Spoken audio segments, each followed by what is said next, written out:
Welcome everyone to the Jinn and Tonic Show, blah, blah, blah, blah, blah, blah. Let's get started. I don't know if any of you guys are into, like, any guilty pleasures in terms of, like, you know, the TV you watch. Like, you watch TV that you know is junk, but there was an episode of the Jerry Springer Show just recently, like a week or so ago, and it had Hamza Tzortzis and Lawrence Krauss on. And it was the usual, you know, anyway.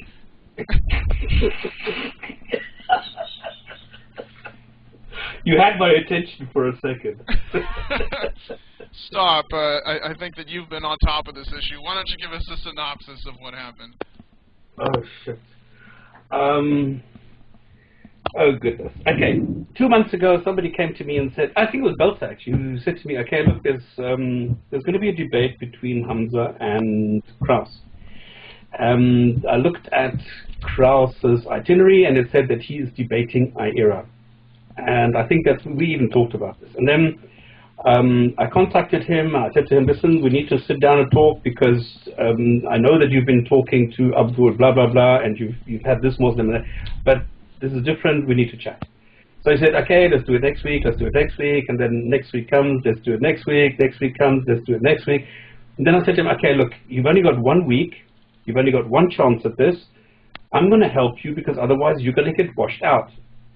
So then eventually we get together, and then we have, like, how long was it? Just over an hour. And I said to him, I made a script, and I said to him, okay, you know these other people, Hamza's different, he doesn't care, he's just there for the effect, he's there for the show, he doesn't give a continental damn about who you are, what you are, he just wants another notch in his Quran, and he just wants this on his CV. So either you're going to go under or you're going to look at this. And I gave him all the things that Hamza normally does. And I said to him, basically what you have, you have 2 options. You either go first and you go and you kill him right from the start and you tell the other people this is what is going to happen and show them that this is going to happen. Or what you do is you take him out of his comfort zone and you get him into a one-on-one discussion. So you don't go and let him go on his 30-minute rant. And then I said to him, this is what he doesn't know, this is what he does know. You can nail him on this, you can nail him on this. And then I gave him the whole spiel. And this is basically what he did. Now, this was on the 9th of March. Now, what has happened is that Ira said, okay, we are going to release the video, because everybody was screaming for the video.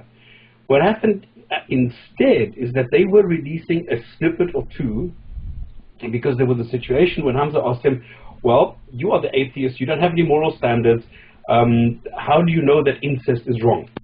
And then Krauss said something which was very correct. He says, well, I'm not 100% sure that it is. Because actually, if you have brother and sister, they use condoms, there's no harm done, there's no genetic deficiency, there's no STD, there's no effect other than morality. I do not recommend it. I think it is wrong for the following reason. Reasons. He gave 2 reasons. One was biological and one was from a society point of view. So he rationalized the whole thing.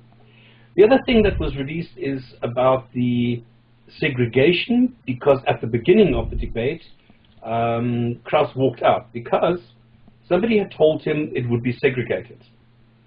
So he then went to Ira and said, listen, is this true? Because then we're going to cancel it. Because I said to him, look, if you can cause a scandal and cancel, you're the hero. So he tried that, and they said, no, it's not going to be segregated. And then when he came there, he found out that it was. So he caused a bit of a spiel, walked out, and then twittered Dr. Richard Dawkins. So what happened now is that Dawkins went and twittered that he's disgusted that there is segregation at UCL. Hamza ran after Krauss, Professor, come back. Because he was stood up once by one boy, he didn't want this again. So he went running after him, and they managed to get him back. And then they said, no, everything's sorted out, there's no segregation, everybody can sit where they want. In the meantime, what they didn't tell him is that there were different entrances, one for men and one for ladies, okay? But he wasn't even aware of it. Then the head of his fan club actually twittered and posted on Facebook, and she put a clip of what she was taping on her phone out there and told people what had actually happened there. Anyway, so now we get to the debate, and then Hamza starts his normal story, blah, blah, blah, and the Quran is the most wonderful miracle, inimitable, and all that. Then Krauss says, well, listen, fuck you, I don't care. Oh, sorry. I don't care. We're talking about whether it makes sense, because the title was Islam or Atheism, what makes more sense? So he says, I don't care about morality, I don't care about this, I care only what makes more sense. And then he gave his view on that, and he totally annihilated Hamza. Then, when Hamza started talking, Krauss just went and said, listen, whoa, hang on, why don't we have a discussion, let's talk, let's chat, And Hamza was so taken aback, he couldn't handle it, because he couldn't run his normal routine. Instead, he now had to answer questions directly. So when he said, al-barakatuh, his normal spiel with Arabic, Krauss immediately hooked him and said, well, listen, do you actually speak Arabic? Yeah, of course I speak Arabic. Well, I'm trying. He says, no, I'm not asking whether you're trying, I'm asking whether you are fluent in ancient Arabic. And then in the end, Hamza said, well, no, I'm not. Well, and then he followed that up by saying, Kayf al-Hal, which is like, how you doing? Como esta? So I guess it's because I know como esta usted. I'm fluent, that's it. I'm fluent in freaking Spanish, including archaic dead forms of it. And yet, but here's that comes right to the core of the problem is he knew 2 words in modern standard Arabic, and the crowd went wild for that. You know, he could not lose in the eyes of the people that he had brought with him. I really wonder how many of them were students, or was it just an open event and general? It was open. Yeah, so I mean, okay. Was it in England? With those students there. Oh, it is Anyway, important. Was it so in then what England? happened is then they carried on in University College most London. British Muslims, the overwhelming majority of British Muslims are Pakistani or Bangladeshi. They can't speak Arabic, so if he said something, they would just go, "Oh yeah, Arabic." Yeah. So there's, you know. So then what happened is, and he said, okay, what about infinity? You don't understand infinity, because here's infinity. I mean, here's pi, it's infinite, so what is your problem? Then he said, you don't understand science, because this is science, and you don't understand it. So what on earth are you talking about? So he was cornering Hamza more. I mean, Hamza was, the way that you should hear him, he was almost in tears, because in the meantime, what had happened is, IERA has not released anything else. The only thing that happened is, I don't know how and who started it. Somebody came to me and said, look, by the way, I've organized this audio track. Why don't you listen to it? And then I passed this on. And then in the meantime, I made the video based on the audio track, because I was scheduled to talk to Krauss again. Because I asked Krauss, okay, listen, can I have you Monday or Tuesday after the debate so that we can issue a interview showing your perspective? So because IERA is going to use their propaganda machine, and to counter that, I would like you on Monday or Tuesday, immediately following, so that we can get this out. And he said, yeah, I'm fine with that.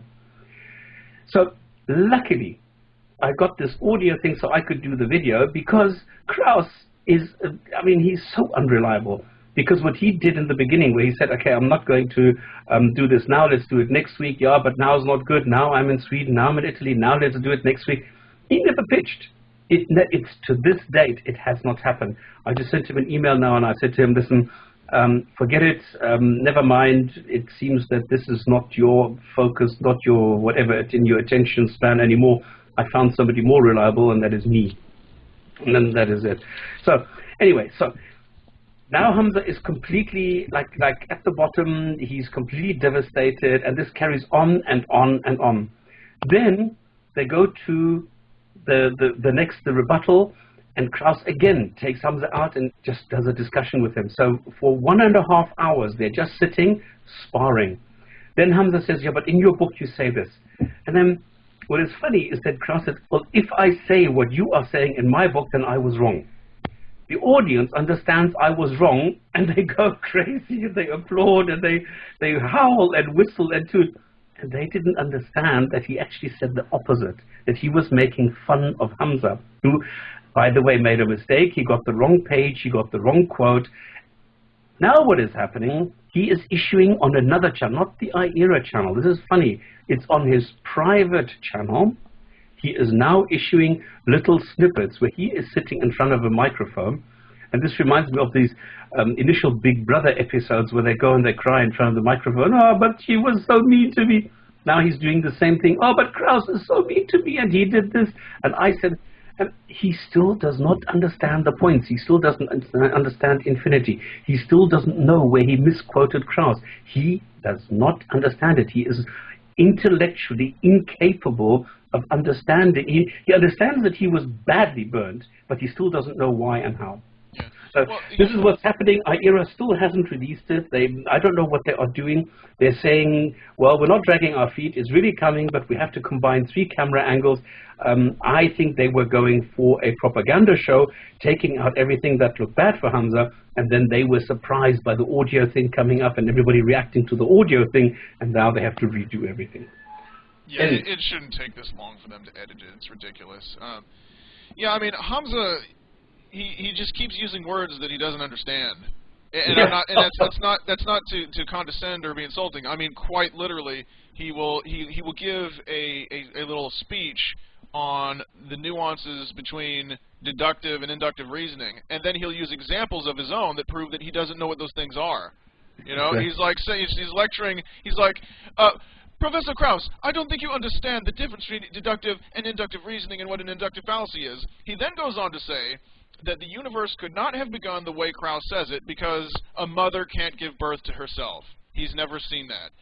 And I thought, this is a textbook example of inductive failure. Okay? It's like, well, because human beings can't give birth to themselves, matter, time, energy, space must behave the same way. And then he went through what I call the alleged requisites of William Lane Craig. You know, the thing is, he better hope that his Islamic State never comes into being, because they'll chop off his hand on day one for stealing so many arguments from so many people. He's like, well, the beginning of the universe, the phenomenon or being that caused it had to be eternal, it had to be distinct, it had to have will, it had to be sentient, it had to be powerful, it had to be all-knowing, it had to be able to interface and interact and connect with people, the sentient beings that are part of the creation. And then the only change he made was at the end, to make it distinct from Christianity, he added one, he said, and it must be one, in reference to the Tawhid. And, I mean, it's just so stupid. He doesn't, I mean, Craig's arguments have always been indefensible. You know, the only thing that the first cause needed was a trait that gave it exemption from what we consider normal causality. That's it. It doesn't need to have a mustache. It doesn't have to be purple. It doesn't need to be one. It doesn't have to be all-powerful. None of those things follow. You know, it's ridiculous. But, of course, he doesn't know that. And like I said, the irritating thing about the debate was he had brought so many people who just hooted and hollered and jeered throughout, and it was really quite irritating. And the thing is, that actually has left the impression of a lot of Muslim posters that I've seen. It's like, well, he got a better reaction from the audience, ergo he won, even though what he said was just completely nonsensical. Another thing he said... There's so many people. I saw somebody today on this stupid video that he brought out. I mean, I've shown that he lied. I've shown that he has no clue. Krauss has diminished him. And now somebody says, Aki, you are the man. I want to be like you. Mm-hmm. Yeah, I mean, they got caught up with the cheering. But, I mean, if he says something like... at one point he said that observation and induction are the same thing. Now, and then the crowd went wild. And I thought, if that had been a room of scientists and philosophers, he would have been booed off the stage, because that's just completely wrong. But, you know, he just went up there, and, you know, Krauss would say 2 + 2 = 4, and you could hear a pin drop, and then, you know, Hamza would say, no, it's 5, and then the audience would go wild. And it's ridiculous. It's really how do you reach people like that, you know? Yeah, this was frustrating for me. Yeah, and then I really thought that both this would be the end. And two of the people who stood up basically said, well, Professor Krauss, I read your book and I didn't understand it, so I'm assuming it's flawed. Someone in the chat said that they thought Krauss and Hamza both did a poor job. I think there's something to be said for that. I mean, Krauss, not a very good tactician. You know, like with the whole incest thing. He was really quite foolish, I think, to answer that question in an honest, nuanced fashion, because by the time he reached that point in the debate, he should have realized that his opponent was not dealing in good faith and was just waiting for a soundbite. You know. No. He was not thinking. He was not. Yeah, you're right. There was no strategy. He was just reacting. And then when it came to making the points, this is when he started scoring, because then he started nailing him. But it was always a little bit late, and it was not, planned. It was not something I would have said. Let me set this up. Let me, prepare this now, and then go in for the kill, because I can hear that the audience is biased and reacts to sound bites. So let me deliver a couple of heavy sound bites, but doing it cleverly, not the way that he did.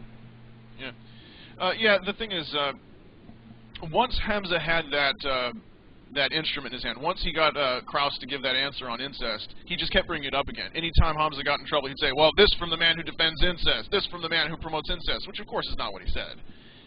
But again, you should know that someone like a Ray Comfort or a Hamza Tzortzis is always looking for that kind of a dishonest foot in the door.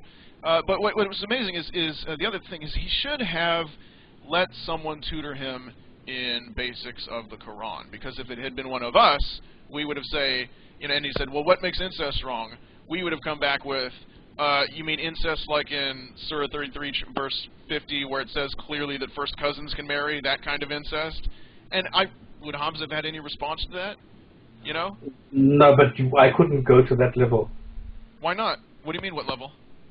Of the Quran. I told him what Hamza is going to do. I told him that there's a difference between the Quran and there's a secondary level, which is Hadith, and he just needs to stay away from that. I said, don't go into this inimitability discussion, because you're going to lose it. Well, just say to him, you have no evidence, and that is the end of the story, and then point out that the Quran had stupid things like the splitting of the moon and snakes and blah, blah, blah. Those are the things that you can tell him, but don't go into the details now of how the structures of the Quran, the Hadiths are going. Right, but I mean, but this isn't a structural argument. It says emphatically, these are the women that is permitted for you to marry, free believing women, and then those who your right hand possess, and then it says the daughter of your father's brother, the daughter of your father's sister, the daughters of your mother's brothers and mother's sisters. So it explicitly says that first cousin marriage is allowed, and of course it's very but common. I didn't know this was going to come up when I primed him. Right. Also, Muhammad married his first cousin Zainab bint Jahsh. And then married his son-in-law married... No, his son-in-law divorced. Anybody would have known that incest was going to come up, but nobody knew that the topic of incest was even... This is the point, right? And this is why it isn't... I don't enjoy watching people like Krauss, especially Krauss, because I've watched him debate Umar al-Badr in Australia. And it's the same thing. Umar al-Badr brings up the golden age of Islam, and Krauss lacks the knowledge to be able to say there was no golden age of Islam. You're mischaracterizing the historical period for a political or politico-religious agenda. Yeah. There definitely wasn't a golden age of Islam. Well, I don't know. Maybe Greco-Arabic science. So, and he doesn't have the religious background to be able to say, to be able to respond to these specific issues. You can only do a general rebuttal with logic, and it just isn't as effective to an audience. I mean, obviously, in and come on. The other thing is that he will not accept it either. He's arrogant, so he will do his own thing. You cannot tell him something. He will say, yeah, but I know all that. I said to him, no, you don't know all that, because this is where it goes. It goes one level down, because if he's going to do that, then you need to do that. You can't do that. Yeah, but that's easy. I said, no, it's not. So, yeah. Well, but like I said, the number one issue that they hammered both during and after the debate was the whole incest line. But then generations of cousins marrying, the rate of birth defect, including fatal birth defect, just continues to go up. There's this report from Daily Mail. It says of cousin marriages of British Muslims, 1 in 10 of the births of these cousin marriages either dies in infancy or develops a life-threatening disability. Yes, and in Pakistan, yeah. Yeah, it says, while British Pakistanis account for 3% of the births in the country, they are responsible for 33% of the children born with genetic defects. So here you have Krauss saying, I'm not for it, but, I'm not, not violently against it, or however, he gave a nuanced answer that gave a fatal soundbite. And meanwhile, you have the word of the God of your opponent saying, this is okay. I mean, obviously, immediate relatives are a taboo. And this is the whole crux of the problem, is it's the taboo that's important, not the consequence. You know what I mean? Marrying your sister, taboo. Marrying your first cousin, not a taboo, but if generations do it enough in succession, you're just as likely to have a child whose lungs don't work as if you had brother and sister marrying. So again, this is the core of the problem. Is a lot of some taboos are based off of real things rather than just pure superstition. I'm sure that the taboo against incest came about because people noticed a pattern. But then, now we know better. I think South Korea won't allow second cousins to get married. And then in some places in the States, it's also... Yeah, there are different rules and laws in different countries. Yeah. But... okay, anyway, that's where it is. The best thing, of course, is this guy who ran after him after the debate. Mr. Krauss, oh no, Professor Krauss, I want to ask you a question. Oh, what is the difference between inductive and deductive reasoning? I mean, that guy makes such a fool of himself. I mean, even Muslims criticized him so much until he took it down. You see, actually that gave me hope, because you sent me that video, and it was Dawa Man. And yeah, he was unbearable. He kept doing the same thing Ray Comfort does. Is he has the mic and he'll say, "What do you think?" And then the moment the first syllable comes out of his interlocutor's mouth, he pulls it back and just won't. And I was actually had my faith in humanity renewed because there were a lot of believers who were saying to Dawa Man, he's like, "Look, you made a jackass out of yourself. This is an embarrassment to us." And like I said, it kind of restored a little bit the faith that I lost from the debate, because you had so many. I mean, I started to judge collectively based on how let's face it, the football hooligans that Hamza had brought with the debate, and I thought, well, this is how do you reach people if they just see it as a team sport, But it was refreshing to see that there are believers who can be embarrassed by the bad behavior of the people who represent them. You know what I mean? It's like, good. No matter what our disagreement, at least we can agree that this behavior is not productive.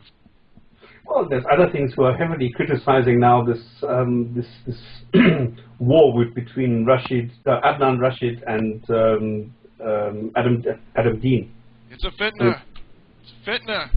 This is heavily criticized, that the people that one Muslim is openly criticizing another Muslim. That's unheard of. Yeah. It's a brother. That's like in England. That's the case, or I don't know where these people are. This is in different places, on different forums, different places. They're heavily criticizing this. They have entire threads only on this Adnan thing. I'm just saying that it's kind of a normal thing when sheikhs get into confrontations. They usually not very respectful of each other. Calling each other's names by calling each other's mothers' names on television. Really? Sometimes happens. Yeah, well, but see, I think are you talking about like on Egyptian television? Yeah, and on Arabic television in general. Yeah. I mean, all the time you see people swearing at each other and calling each other, like the Shiites and the Muslims too. The Shiites and the Sunnis, I mean. Yeah. They really, I mean, we're talking some pretty insulting things on television, international television. I think that what it really is about is disagreeing, criticizing, or insulting in view or earshot of non-believers. That seems to be the issue. Don't criticize, don't fight in front of the children, that kind of thing. Yeah, I think so too. Yeah.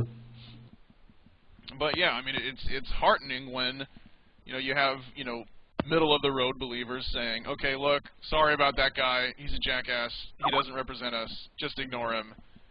You know what I mean? Because so often it's just so frustrating. You wonder, how can you reach these people? I mean, it's when I honestly expected the audience in that debate to start doing takbir and just drowning out everything. You know, what can you do? How can you reach someone who just covers their ears and shouts, "God is great"?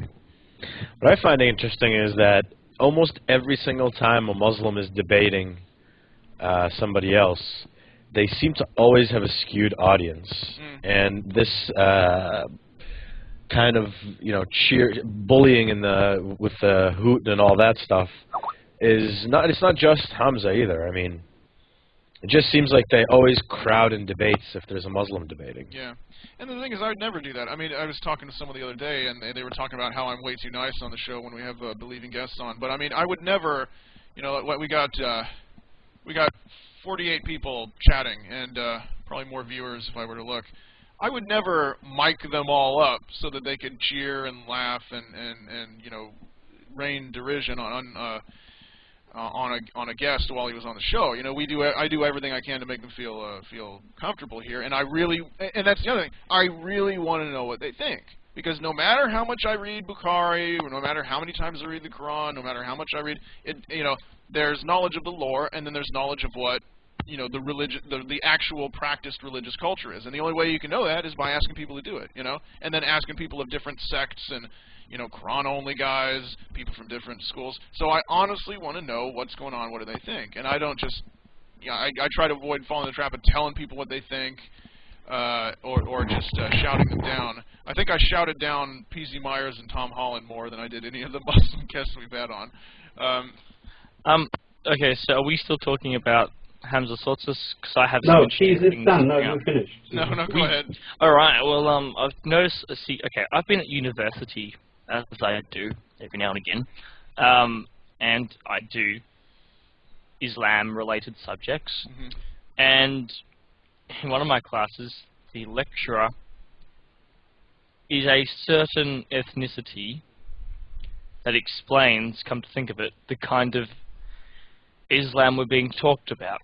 For example, well, I was told, here I was thinking that Muhammad's marriage to Safia bint Huyay following the conquest of Khaybar and the destruction of her family and the murder of her father and her husband being burnt or tortured to death and then beheaded in order to establish the location of treasure. All the women and children, and all the men being slaughtered, all the women and children being divvied out as slaves from most of the strongholds in Khaybar. The others ended up paying the dhimmi tax. Here I was thinking that all that was for Muhammad's revenge, and for Muhammad's imperial expansion and to gain more properties, because Muhammad became very rich from Khaybar.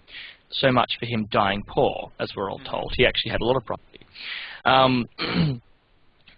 which, by the way, Abu Bakr and Fatima fought over after he died. So he clearly had it up until his death.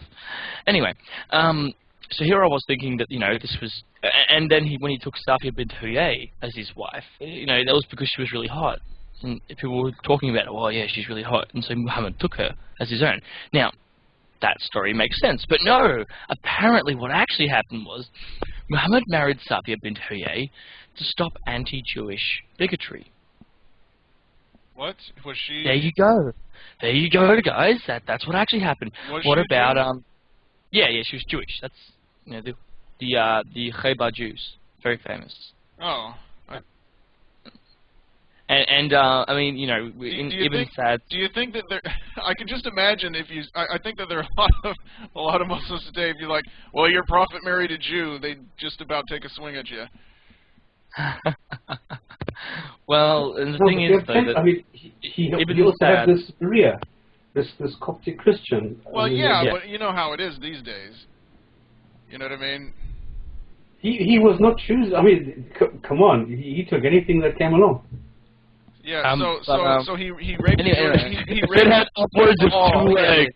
He jumped on it. So someone in the chat said, so he raped a Jewish woman to stop anti-Jewish bigotry. Yeah, pretty much. That was very noble. Really, I mean, there are a lot of stories that Muhammad was very noble, and he married all the women that he married purely for social reasons. Yeah, that's another one. He married all of his wives for, political reasons. Yeah, of course he did. No, but the thing with Safia, I better clarify, is that after Muhammad acquired her, immediately that evening or One of the almost either it was the day that he killed her husband, or one of the days immediately following it. It was at Khaybar, and he consummated his marriage with her. And one of his followers was so concerned that she would try and kill him that this follower stood guard outside Muhammad's tent the night that Muhammad consummated his marriage with her. Clearly he raped her.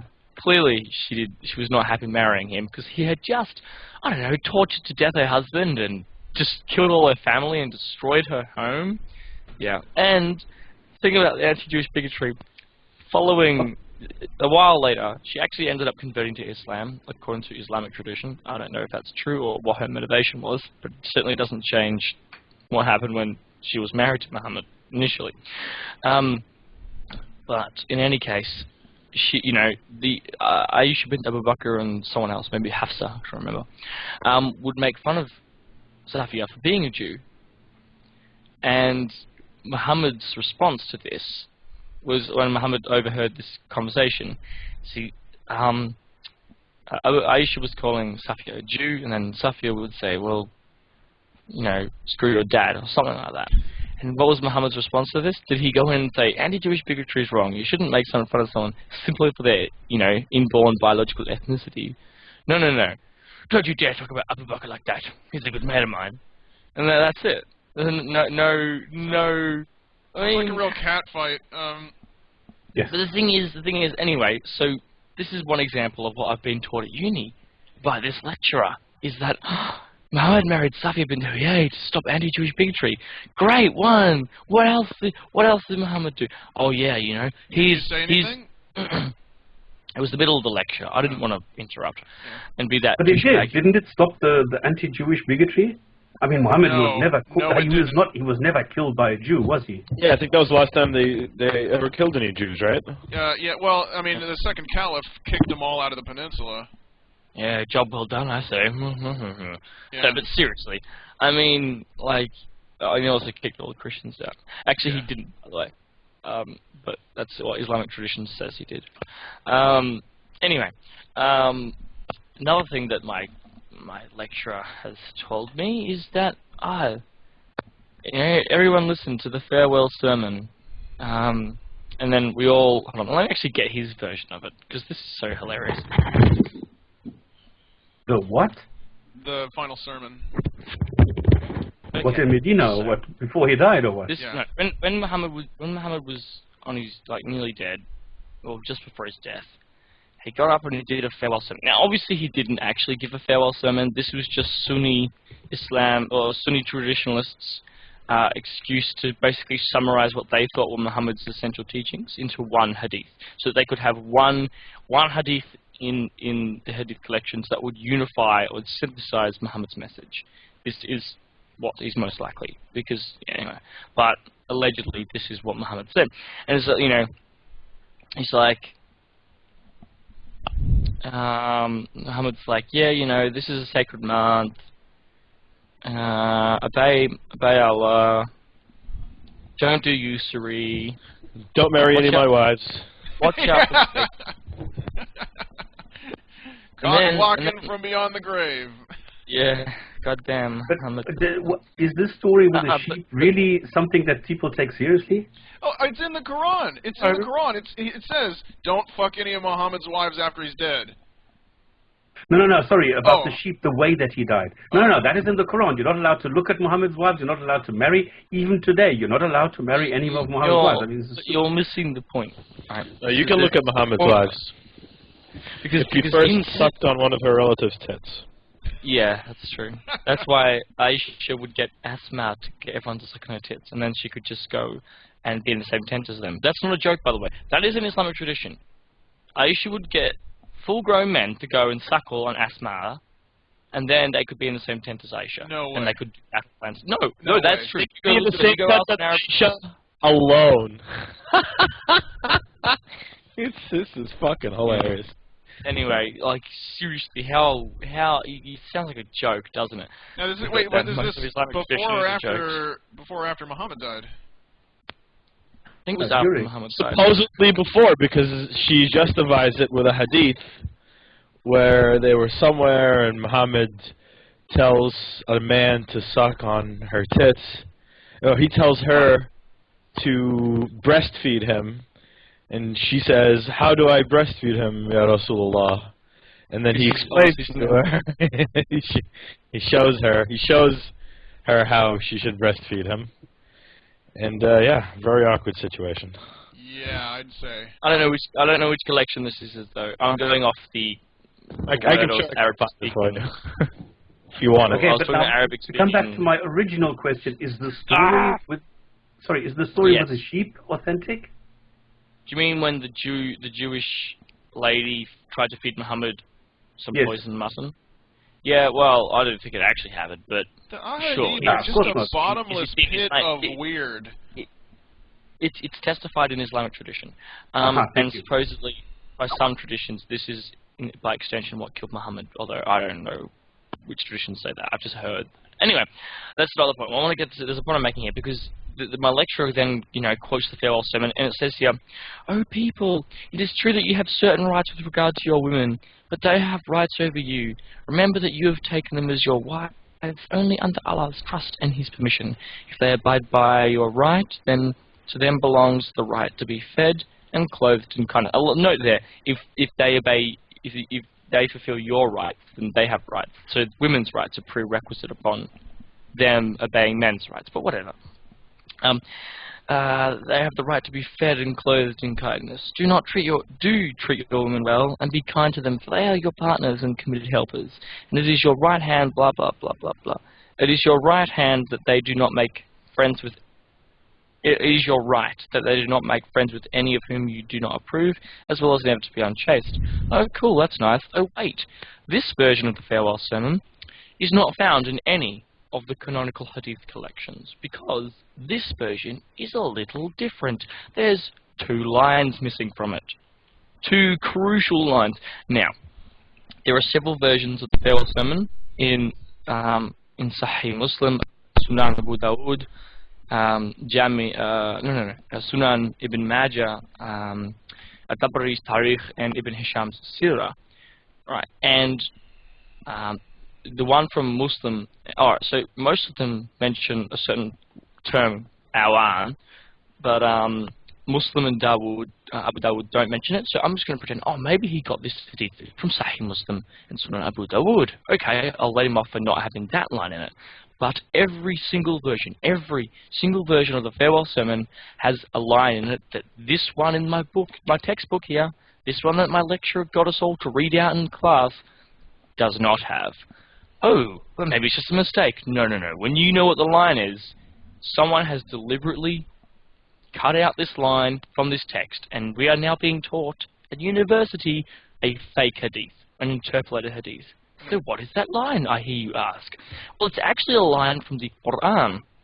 And the line is, وَإِذْرِبُهُنَّ. Does anyone know what وَإِذْرِبُهُنَّ means?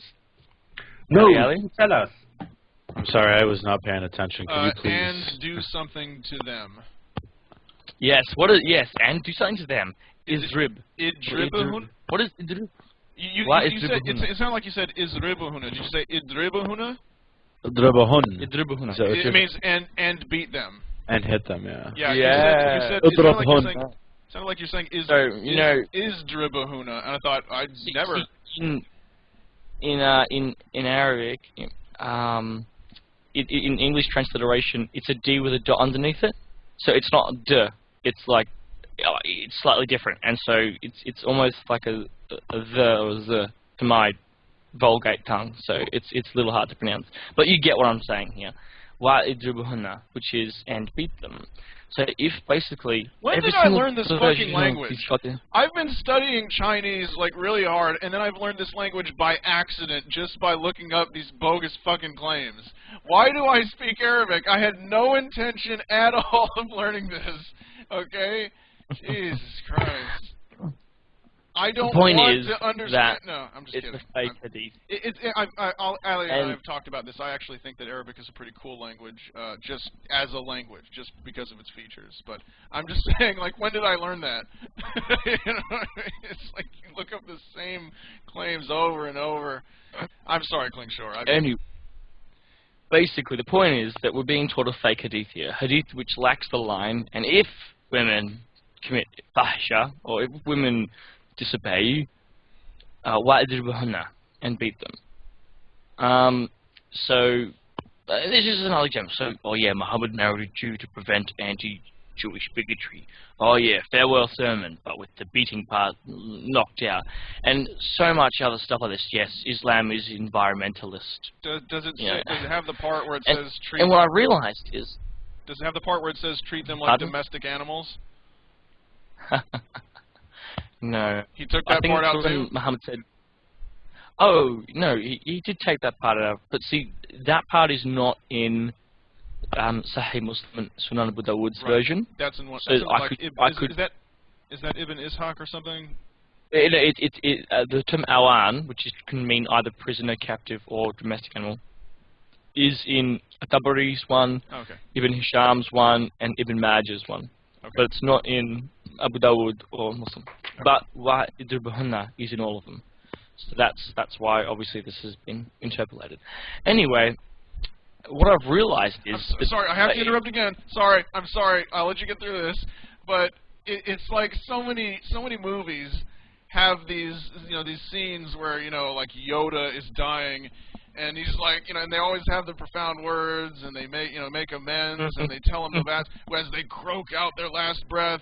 And I can just imagine, the old sage-like character of movie dying. And one last thing. What is it? What is it, teacher? Don't forget to beat your wives. And then he just drops dead. I'm like, what the fuck? Oh, what the fuck? That's the last thing. That's the last thing you're gonna say before you just keel over. It's like, don't forget to beat your wives. When 900 years old you are, look so good you will not. Oh God, that was definitely what happened to Muhammad. Although, yeah. Although this was a little while before he died, like a few days or months. Okay. I can't remember. All right. But he was ill at that time, I think. Anyway, the point is that I've suddenly realized what is going on. It finally hit me. Like, I was really thinking about it, and at first I was like, I've refined it. This is what is going on, right? The best way to look at it is this, and I made a tweet about it because I'm cool like that. And so I'm just going to read my tweet because, it was eloquent. My apologetical Muslim lecturer is not teaching us about historical Islam. Instead, we are being fed 20th century Turkish revised Islam. And that is it in a nutshell. And that is what most Muslims these days, or at least most Western Muslims, are espousing. And this is why Muhammad is now not a child molester. This is why Muhammad is not an aggressor who attacked people out of the blue. Instead, he was always in defense. This is why Muhammad was, like, pretty cool with women's rights and stuff, because it's Turkish revised Islam, 20th century Turkish revised Islam. That's what we're looking at here, because this is westernized Islam. This is Islam with European values, or 20th century European values, anyway. Yeah, exactly. He's not. I mean, the whole thing about the Aisha thing, I've said in the past that I avoided, but I mean, it's an open and shut case. You have Bukhari and Muslim both saying married at 6, and then moved in. Wait, arranged the ceremony was done at 6, and then she was 8 by our solar calendar and 9 by their lunar calendar. Okay, so according to us, she, for the record, she was 8 and 9 months according to the Gregorian-based calendar we use today, right? And then in in Abu Dawud, she actually, because there are some, I've had some believers say, oh well, but you can't prove that maybe they just moved in together and they were just shacked up. But then no, but Aisha specifically says in Abu Dawud that they had sex. So no, it's explicit in all of them. It says that she consummated the marriage, which implies, I mean, it implies sex. And then they moved in together, and then she would live with Muhammad now. Abu Dawud specifically, explicitly says that they had sex. No doubt. There's no window dressing. There's no allusion to it. They specifically say, and it is a Sahih hadith. Yeah. Well, it's actually this the story of Aisha being married to Muhammad at the age, consummated by Muhammad at the age of 9, is actually mentioned. Like, it's insane how many hadiths there actually are. Like, I was surprised. I made a mistake. I undercounted. There are actually give me a moment, and I'll give you a full list of just how many goddamn hadiths there are about this, because it goes well into other collections. Hold on, resources. Why? Can I ask Ali a question in the meantime? Sure. Although I've got it right here. Because while we're talking about Turkish revision and so on, I'm being inundated again by claims that Musiyun from 5147 means expanded, and the universe actually did expand. Now, I've got millions and millions and millions of testimonies saying, no, it does not. But I don't know, is it really an adverb or an action word that can be taken as a verb? Are you talking to me right now? Yeah. Oh, okay. So the question was the word al-musi'un. Yeah. Or la-musi'un, which is the word that's used in the thing, is either an adverb or what else?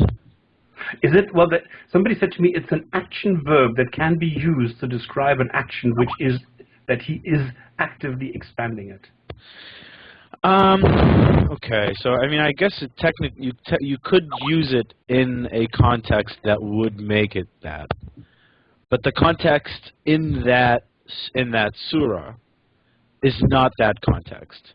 So you could, in a way, make it so that you're saying that we are doing this right now, but that's not the context that's in this specific ayah.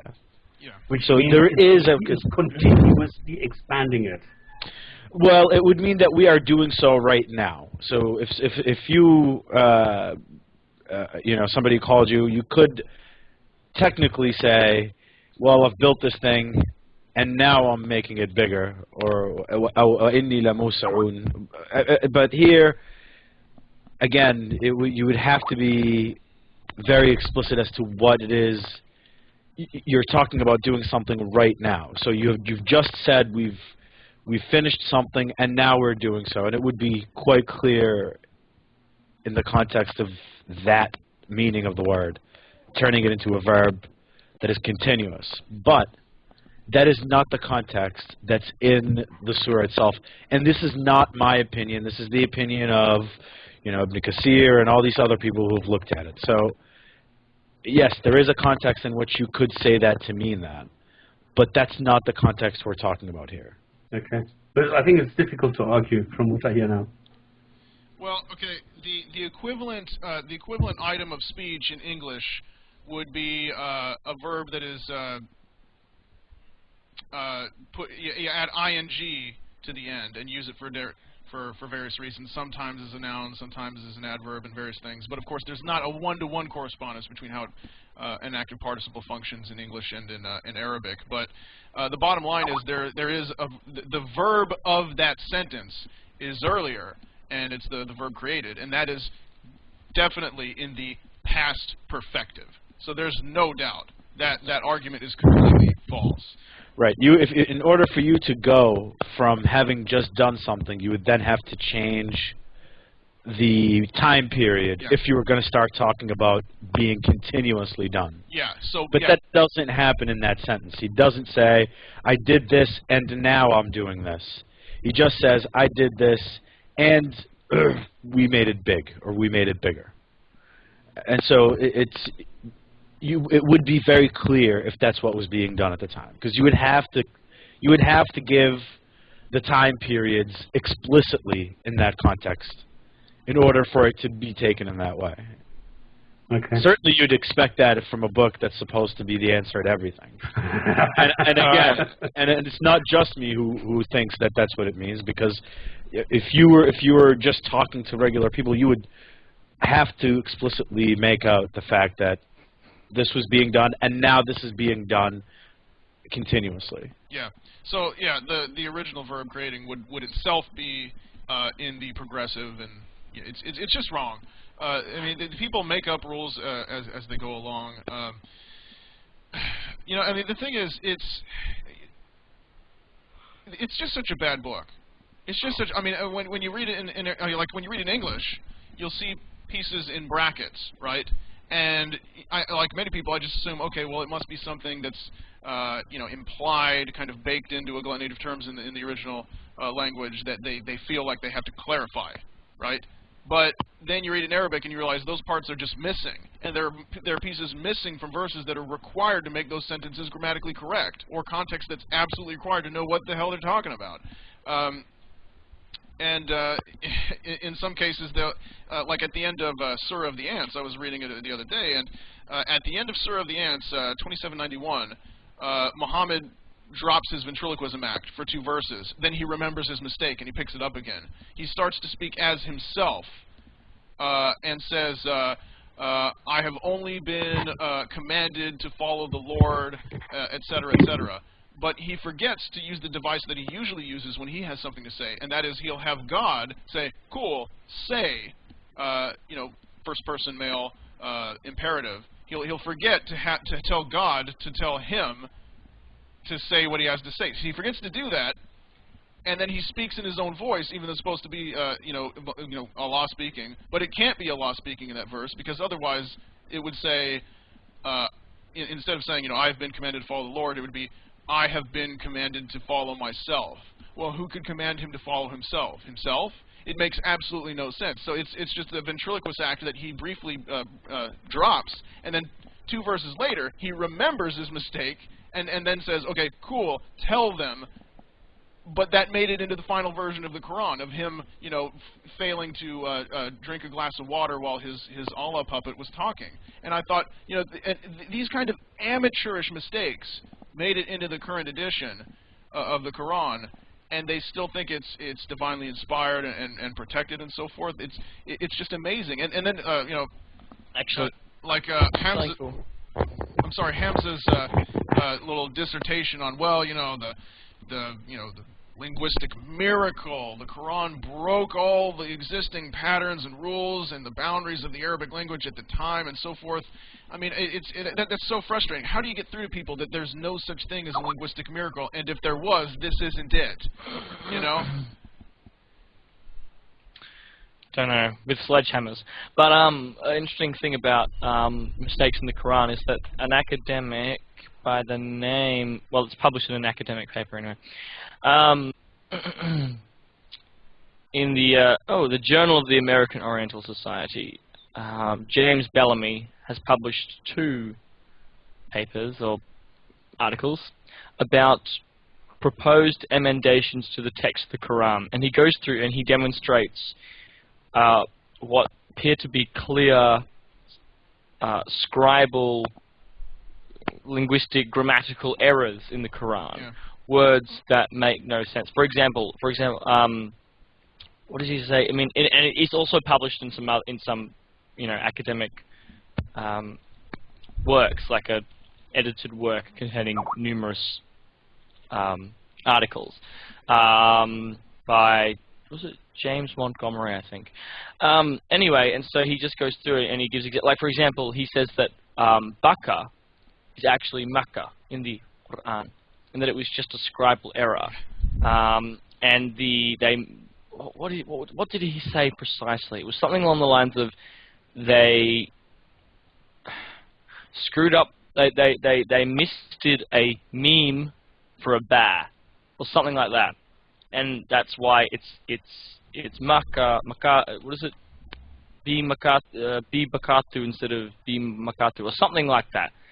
Just little things, and he goes to, and he's an academic who's actually going through and done an analysis of a whole heap of linguistic errors or Arabic errors in the Quran. Really fascinating stuff. Anyway, hey, do you know any place that has the entirety of Sahih Muslim without any of the books omitted? yeah, I think this is weird. I have a lot of links to different versions of. Speaking of hadith collections, going back to how many hadith collections mention that Aisha bint Abu Bakr was 9 years old at the time when she was married to Muhammad. And they also have like they have the whole thing of, you know, oh, she was playing on a swing, and oh, when she moved in with him, she took her dolls with her, and oh, after they were married, she continued to play with dolls with her friends, and they'd run away when Muhammad came. Anyway, Al-Bukhari, there are 4 hadiths in Al-Bukhari, recorded by Al-Bukhari, 3 hadiths recorded by Muslim, 3 hadiths recorded by Abu Dawood, 6 hadiths recorded by An-Nasai, 2 hadiths recorded by Ibn Majah, 1 hadith recorded by Ibn Hisham, 3 hadiths recorded by At-Tabari, and 5 hadiths recorded by Ibn Sa'd. That's a lot of hadiths. Yeah. Yeah. And a lot of Do you have that list somewhere? Is that available? Well, I'm in the process right now. Oh, spoiler alert, guys. I'm making a website. And although I'm not going to tell you the link or anything yet, because I want to finish it before we make it public. But I'm in the process of gathering together materials like this so that you will have available every single hadith that mentions this in every single collection with either links or, preferably, academic references to the translation from which it's derived. So it will be ready tomorrow? So, probably not tomorrow, but there will be a list available for you and for anyone who wants it. I mean, it really annoyed me because you know the site Wiki Islam? That really...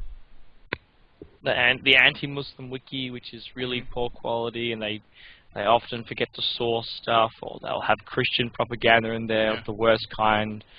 Yeah. Another thing that bugs me is how crap their research is. I mean, when it comes to Aisha, they're missing most of the hadiths from An-Nasai. They're missing all the hadiths from Ibn Sa'd. They're just sloppy. And so, my website will not be like that. It will have all, you know, much better research involved, better sourcing, and no goddamn Christian propaganda. Yeah. Anyway, that's always funny. It's like half the websites with Islam in the name. It's like here's a hadith, and sometimes it's legit. Sometimes it's just an urban legend that they're passing. But then it's like Jesus died, so you didn't have to listen to this bullshit. You had to listen. I'm like, okay, thanks anyway.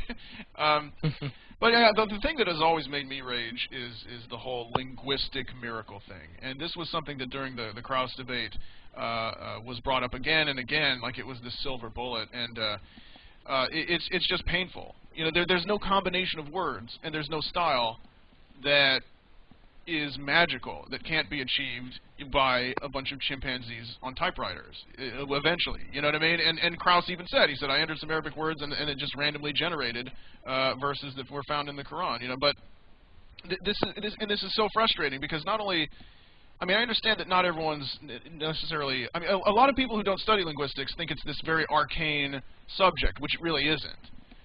But, you know, it lends, you know, religions use this to lend this air of mystery to their writings. But,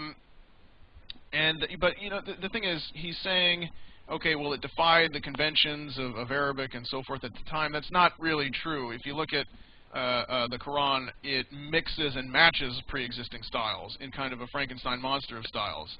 But even if it was a unique and new style, it doesn't make it magical. You know, I mean, like the haiku format is 5 syllables, 7 syllables, and 5 syllables. If someone did a poem that was 5, 7, and 4, I don't think people would just fall down on their faces and think it was miraculous just because it broke definitely convention. Miraculous. I mean, did Cubism, you know, broke convention, you know, just because it broke convention doesn't mean it's magical. You know, any kind of new style of art, poetry, any kind of, it's just absurd. It's just absurd right on its face, and I'm amazed that everyone can't see that. And I'm pretty sure that if you took a book written in Chinese and you said, okay, well, look, and you went to a believer and said, okay, well, look at this book. You know, do you read Chinese? You're in no position. This defies all the conventions of Chinese. They would immediately see the logical flaw if it was a dogma other than their own. What were you going to say, Clint? Well, I like to muck around, and I've got a little children's book called The Story of Little Black Sambo. And it is like really simple, silly little children's book. And I like to argue that is inimitable. And I can use the same kind of arguments that they use. And like, oh look, the text is self-aware. Even the title is the perfect minimum amount of words to convey the maximum amount of eloquence. Because it could have said, Little Black Sambo's story, but that's not as eloquent as the story of Little Black Sambo. You know, it's a perfect combination, and even within it, it tells you it's descriptive, the story. It tells you it's a narrative. The title actually encapsulates the contents perfectly. It's self-aware, it's self-reflective. Like, what a crock. That is the exact same kind of shit they say. Yeah. And it just frustrates me. It's sophistry. It is pure sophistry. The entire Ijaz al-Quran is sophistry that was invented in the 10th goddamn century by Muslim linguists in response to... It was a polemical device that they developed in response to Christian Arab criticisms of the Quran. And the Christian Arabs were going, look at the text. It's so sloppy. Look how it jumps about. Look at the thematic incoherence. What a joke. The Muslims are like, oh no, the incoherence is positive rhetorical devices. Yeah, it's that you can't comprehend the brilliance of this otherworldly speech.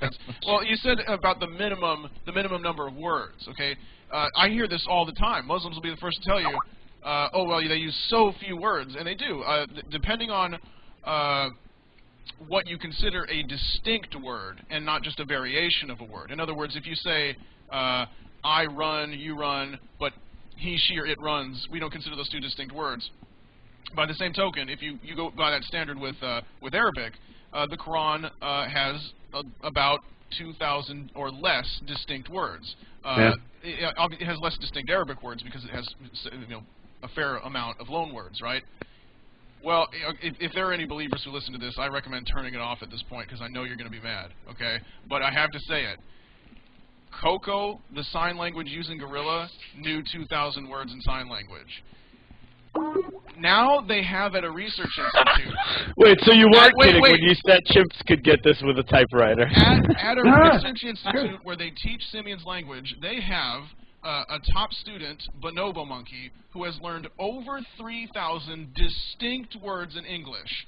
That ape knows more words in English than your prophet knew in Arabic. And you're going to tell me that the book he wrote is a miracle?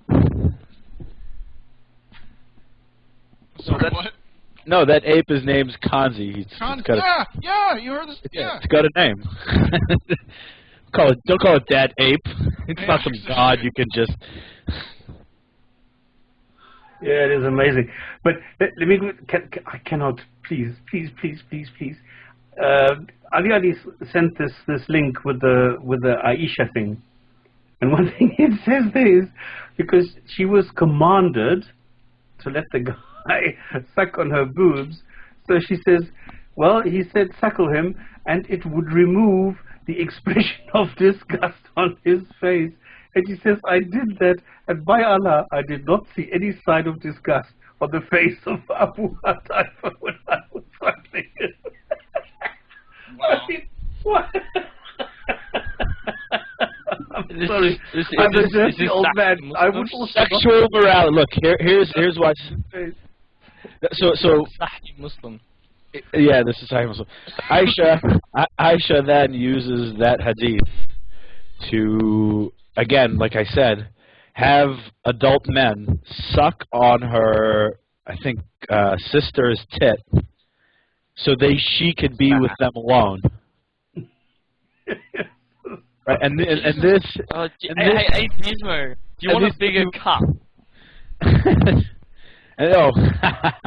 let me just drink out of this cistern over here. This is vodka. That's a load of water, like I mean, look at the hypocrisy of the whole thing when they have this 1-hour marriage just so that they can use prostitutes. Well, that's the thing is when it's all down to it's about taboos and avoiding taboos. And the crazy thing about it is, of course, it says that the God that watches everything is so callow, so let's face it, dumb, that he's fooled by that. You know what I mean? It's the idea. Like, are you guys familiar with Islamic banking and how that works?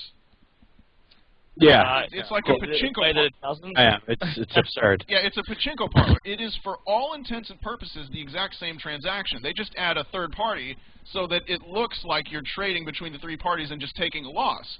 But you still lose money when you take this, what is a loan, and you still pay penalties if you don't pay it back on time, comparable or sometimes higher than what you would pay a normal bank. And what the people who do this Islamic banking, they think that God is too stupid to see what's going on. You know what I mean? It's like if I believe in an all-knowing being and I tried to hide money in the Caymans and said, okay, I'm going to hide that before I make the deduction for my zakah or whatever. It's ridiculous. But they think like with the 1-hour marriages and the Islamic banking and things that this all-knowing being who is infinitely wise doesn't see what's going on. No, of course not. This is the story of our neighbor who stole some whiskey from us, and then when my father got it back, he said, but you're a Muslim, you're not allowed to drink whiskey. He says, no, but I pulled the curtains, then Allah can't see me. No, that's not a true story. Fuck this off. This is a true story. Fuck off. Don't talk shit. True story. That's not a true story. Get no, out of here. This is a true story. No. Can I just make a point? It isn't. No. Come on. That didn't He happen. told me that story. No, it That happened didn't happen. Because we used That to didn't happen. still Stop. get the stuff That didn't from happen. the No. duty-free shop. No, That it never did happened. happen. It did happen Nobody. because he told me that story ages ago. And so, what's this? He's got a lie that he tells everyone? No. I think it's a true story. No. Not a reliable isnad. Not a true I'm sorry, no. I don't believe it. Bollocks. What do I do now? Well, Do I get my father on the line here and complete the isnad now, or what? No way. No way did somebody say that. No way did somebody That's what he say said. No. That's what No. He okay, okay. I'm sorry, Atheismo, but if- your argument from incredulity is If he a said logical If fallacy. he said it, he was joking. Okay? He thought it was something else. He didn't mean it. No. Okay, so What why country would was a this? Muslim steal an entire case of whiskey in the first place? A true Muslim would never steal. Number one. Number two, would he steal whiskey? He wouldn't touch it. He can't read the label. He thought it was something else. Milk.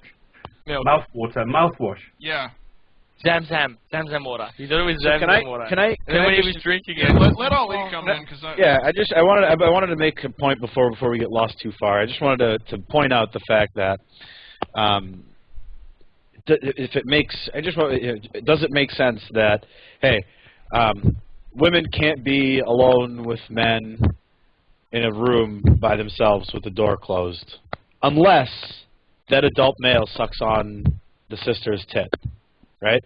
Does that seem or her tit? I mean, if I was in a room alone and I was sucking some girl's tits, to be honest, usually that.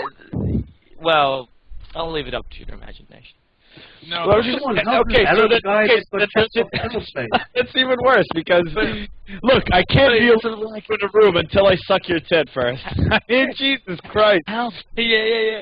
What? How? You remember this guy from the aeroplane who said, "I cannot be served by a stewardess who is traveling on her own. The stewardess needs to have a male companion, otherwise she's not allowed to be a stewardess on the plane." He should have sucked her boobs. Yeah. I remember. Yeah, that guy threw a fit. The flight was, delayed or canceled or something? Yeah, everybody on a plane with a Muslim woman should have to suck on her tit before they walk on the plane. Or I guess, I don't know. You guys are ridiculous. This sounds like, the guy who was just, new rule, okay? New rule. Well, I'm just going to say that the next time a Muslim woman tells me, oh, you can't come in here because I'm by myself, I could say, well, just let me suck on your tit and I can be in here, and it wouldn't be a problem. And if she turns you down, it's like, okay, can I have your sister's number? I'll settle for your sister, I mean. Yeah. All right. Yeah, that is fun. I mean, that's now, I want to bring up something completely different. Now for something completely Oh, what is it? Because I've been noticing, and recently I've become aware of an interesting phenomenon. And it's obviously been going on for the last 30 years or whatever, or so.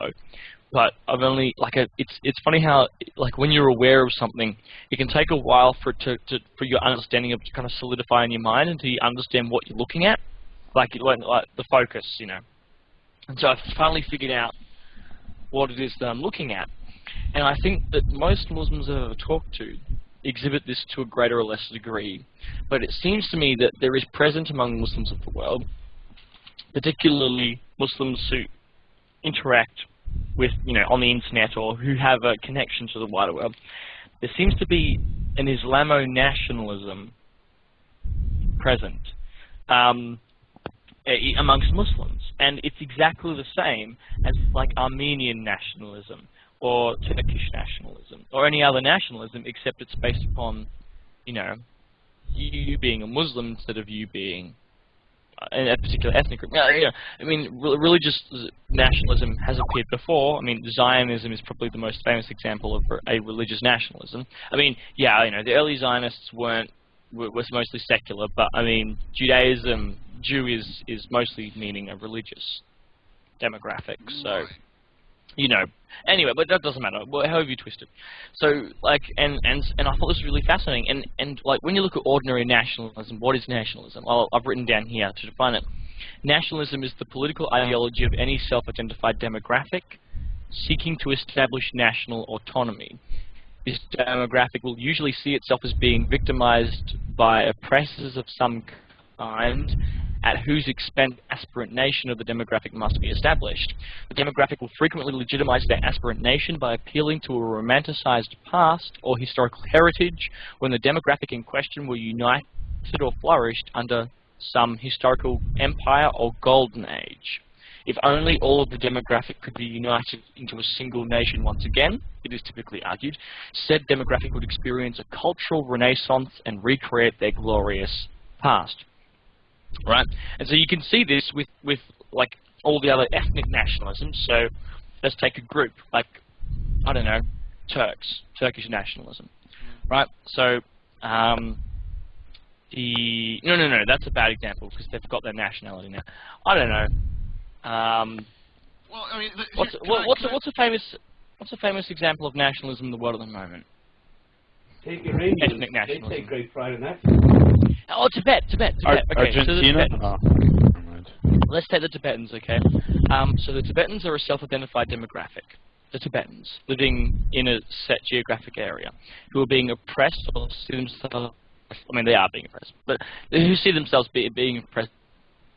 Now, the Tibetan nation needs to be established at the expense of the Chinese territory because it will be taken out of what is now currently China. And the Tibetans appeal to the past kingdom empires of Tibet when the Tibet was an autonomous state to legitimize their future goal.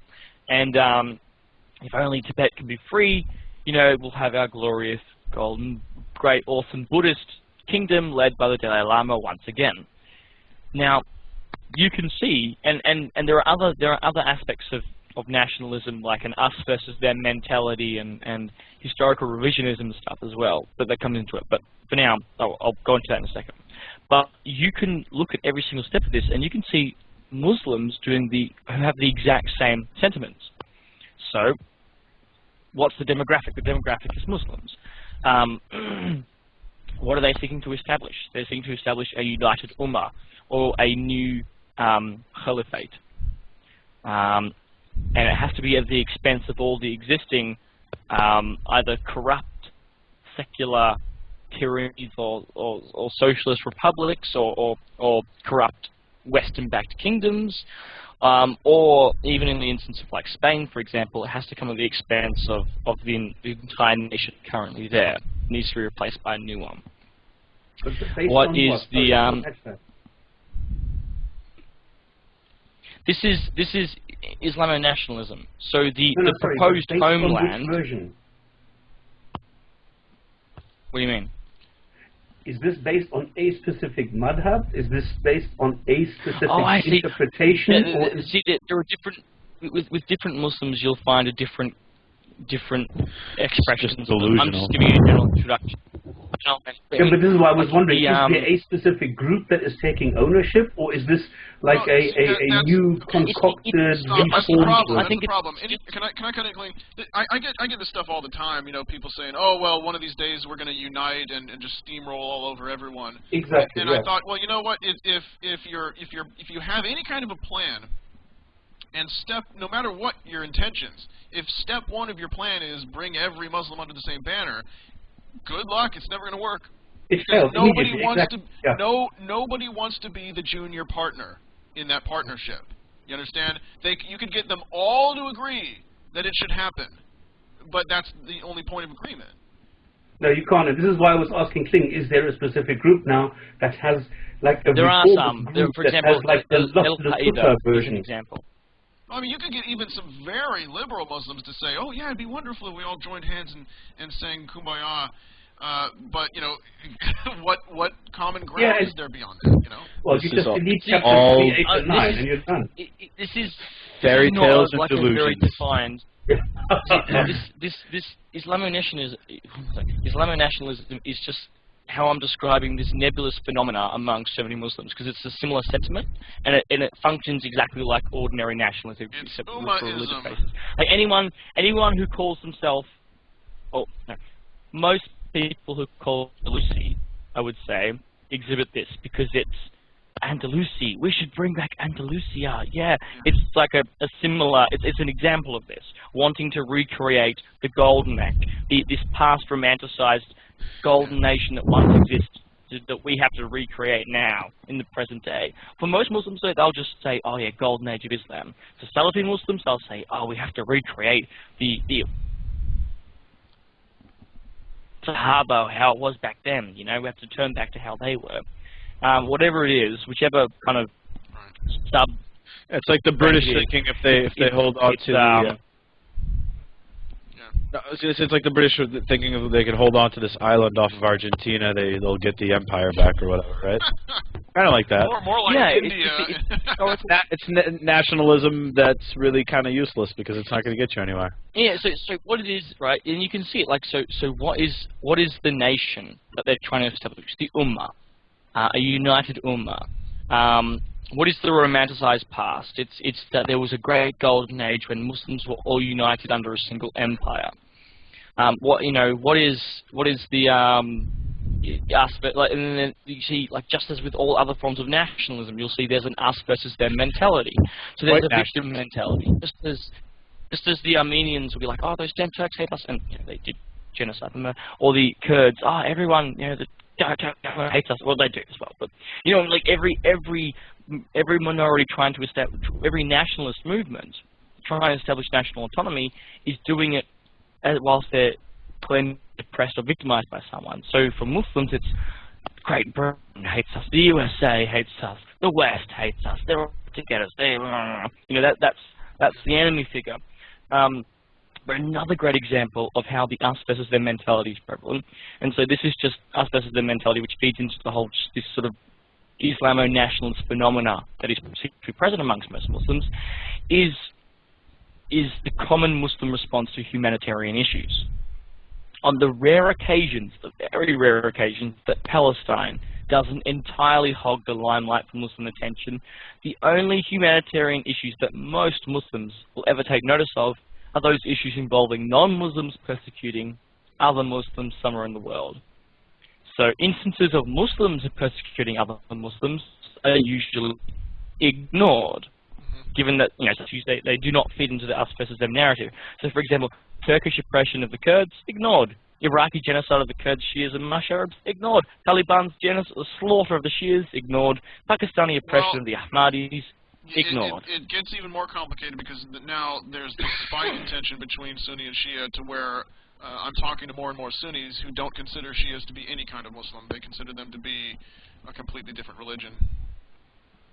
So now they have more reason not to care.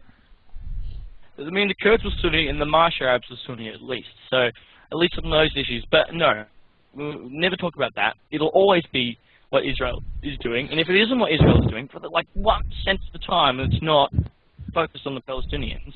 It'll be, look at the Myanmar oppression of Burmese Muslims. Look at the Chinese oppression of Uyghurs. It's actually more than that, because if you look at, like, for instance, Sudan, right? It's pretty obvious that the North Muslim Sudanese were clearly, persecuting and wiping out the Southern Christian Sudanese. And when you talk to Muslims, the shame is that that the country has been broken up, not the fact that the Muslims have been murdering their Christians forever.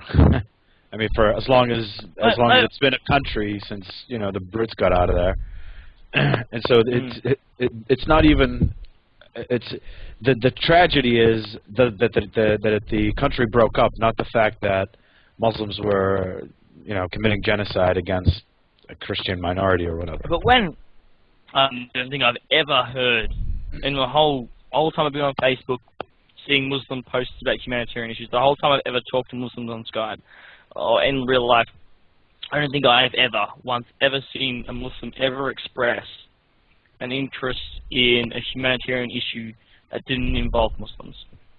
Yeah. Whereas me, Or that did involve Muslims, but Muslims were on the giving end rather than the receiving end of the injustice. So. Yeah, I mean, that's the thing is. I mean, like, for example, like very occasionally, you see, like I did once see a stand manned by some Muslims for like aid to Syria. I think that is the only time that I've ever seen Muslims bring up a humanitarian issue where Muslims are Muslims. But then again, they were definitely all Sunni, and the guys killing everyone in Syria are the Shia. Yeah, So maybe that's why. I think but that. I'm sorry. Sorry. Go ahead. Oh, okay. Oh, this is not like special. Like every nationalist group does this. That's the point, right? This is not a special Muslim thing. Every nationalist group will only focus on the in-group to the exclusion of the out-group. It's just that that's what I didn't realize, that for Muslims, they've got a kind of Islamo-nationalism happening. And so it's and you can see it in the us versus them mentality, their approach to humanitarian issues, the desire for a united nation, the appeals to a glorious past, everything. It's a nationalist movement. I reckon, don't forget about don't forget about the fact that a lot of this is very superficial in the fact. For instance, like you say that it's Islamo-nationalism, but between. So, for instance, like Southeast Asian Muslims, Pakistan or Bangladesh, and all these countries, they're treated like shit. When it's those Muslims, Sunni or not, for instance, when they're in Saudi Arabia or in one of the Gulf countries. Yeah. Right. So it's but if it's between the Southeast Asian Muslims and some other group, then that kicks in, where it's a Muslim, even though they're a Muslim who's a piece of shit according to them. Yeah. I've seen that. I've seen that explicit comment just recently. I've seen that actually explicitly said on a board immediately after the Krauss debate. Said the worst Muslim is better than the best unbeliever. And it's just some hater on some forum. You know what I mean? I'm not going to take too much. I'm not going to take that too much to heart. But let's face it, however prevalent it is among believers, it's certainly prevalent in the scripture. The worst Muslim. That's the thing as well. Oh, sorry. I think there's a lag. There might be on your end because I think that you guys are hearing me delayed. Yeah. It's possible. Yeah, your quality is also quite bad. Yeah. Yeah. Okay. Now he's joining. But this is my old saying that the Muslims, very much more than all the other groups, are a social group. Like the Jehovah's Witnesses, they are a social group.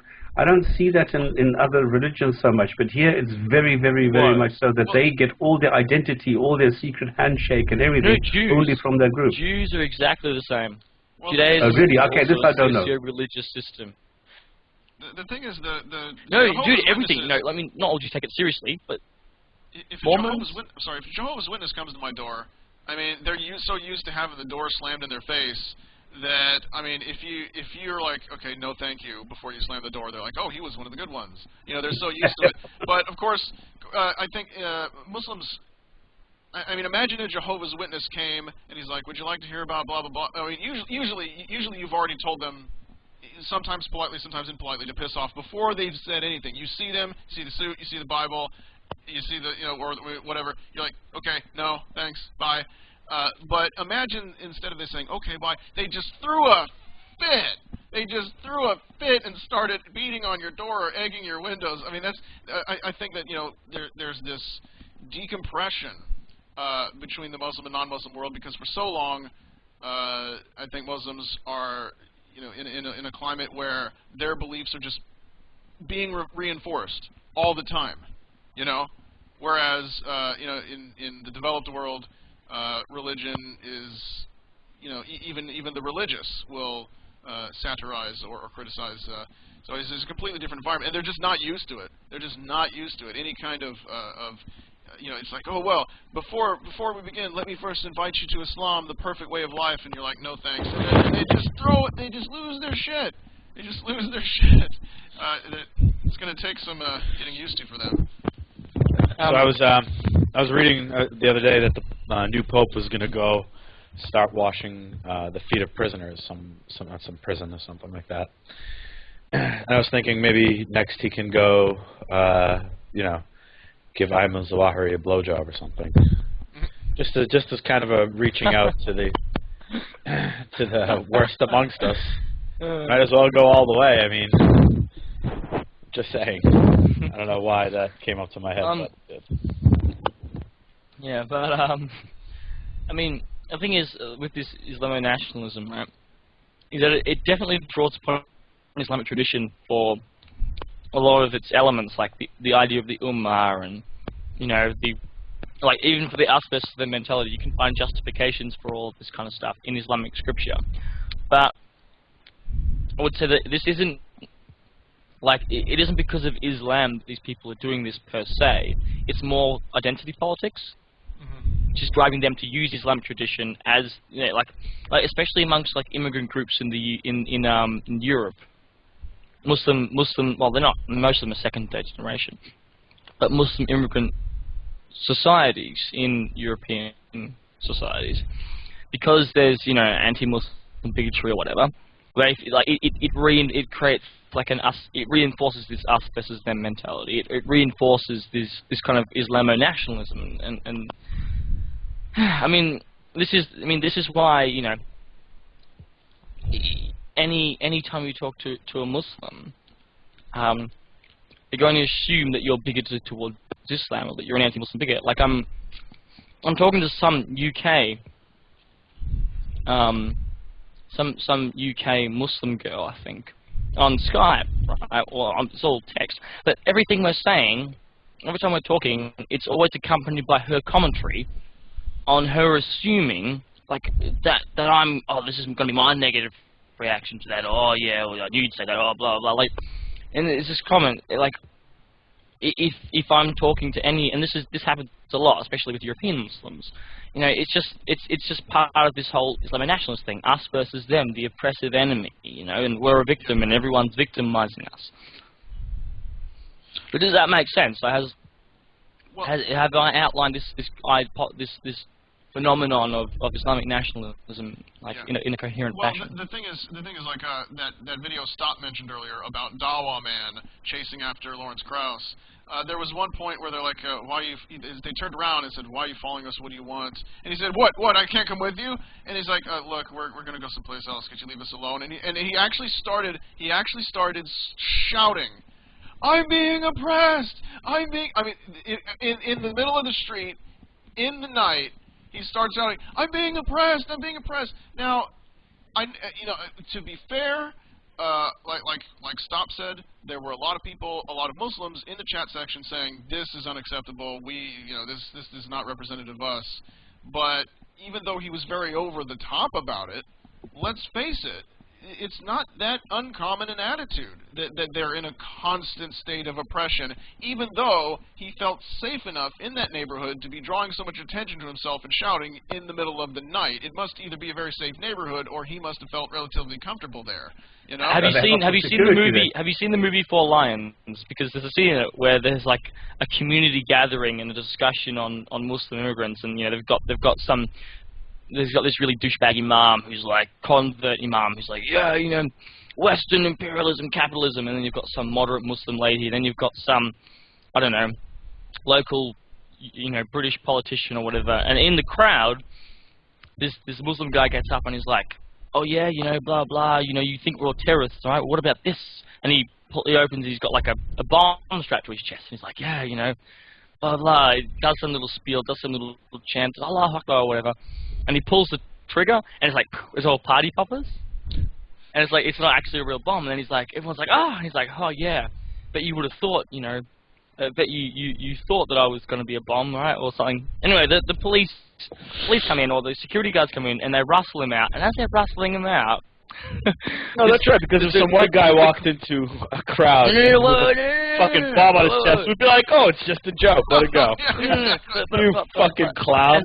As he's being rustled out by the security guards for having a fake bomb and then, you know, scaring the shit out of everyone and disrupting everything, the convert imam is like, police state! This is a police state! It's oppression of Muslims! And it's like, because this dude who detonated a fake bomb is being taken out by security. I mean, it's just a movie, right? But like, that kind of mentality is actually really common amongst this kind of Islamo-nationalist kind of. Did you guys hear about that story with the Danish imam? Yes. A Danish mufti who has gone on record as saying that women who don't wear the hijab deserve to be raped, tried to rape someone, but to prove his own point. It wasn't a very good attempt because there was this woman walking her dog in the park, and he walked up to her and he was giving her these really weird looks. So she picks up her dog, and he had whipped his cock out. And so she runs away, and he chases her with his dick out through the park. Then she makes it away, and he goes and hides in some bushes, and then escapes. And then and that's the first thing when they put the charges against him. They said, "Oh well, I'm just being targeted because because of racism or anti." Of course, yes. Yeah. Come on, Atheismo, you know damn well. No, you know damn well. There's a quick story, Ali. There's a very quick story. Go ahead. A friend of mine is a Jew. Whenever he gets stopped by the cops, he always says, "Are you targeting me because I'm a Jew?" And he gets away. And, but here's the thing: this guy, he's not just some random asshole. You know, every community produces weirdos. You know, but this guy's relatively respected amongst at least some kind of community. He's some sort of certified. He's mufti. He's a certified interpreter of these things. He's qualified to teach it. Yeah, but I don't know about this mufti, but like this sentiment is common amongst the overwhelming majority of Muslims I've ever talked to. They all feel like they're being oppressed by someone. Yep. Like it's part of this Islamo-nationalist narrative. Look at Hamza. Us versus them. Yeah, look at Hamza, the same thing. Look at his face when he is now bringing out his latest video. There's always, oh, poor me, look how bad he was to me. It's terrible. Pathetic. Okay, the guy's name is Shahid Mehdi, if anyone wants to look that up. Shahid Mehdi, because, I mean, I understand it's such a bizarre story. I thought, you know, like I took it with a grain of salt at first as well. If anyone wants to look that up, I'd love nothing more than to find out that it was made up. I'll have to issue a retraction, but the guy comes out and says previously that it deserves. I don't know. Well, didn't some guy in Europe just get away with raping somebody because it was counted as culture shock or something? What? You saw naked women. I thought this was in Europe somewhere, where some Moroccan. It has to be a fucking lie. No, I don't think this is a lie. This was reported on major television. Hey, let me finish.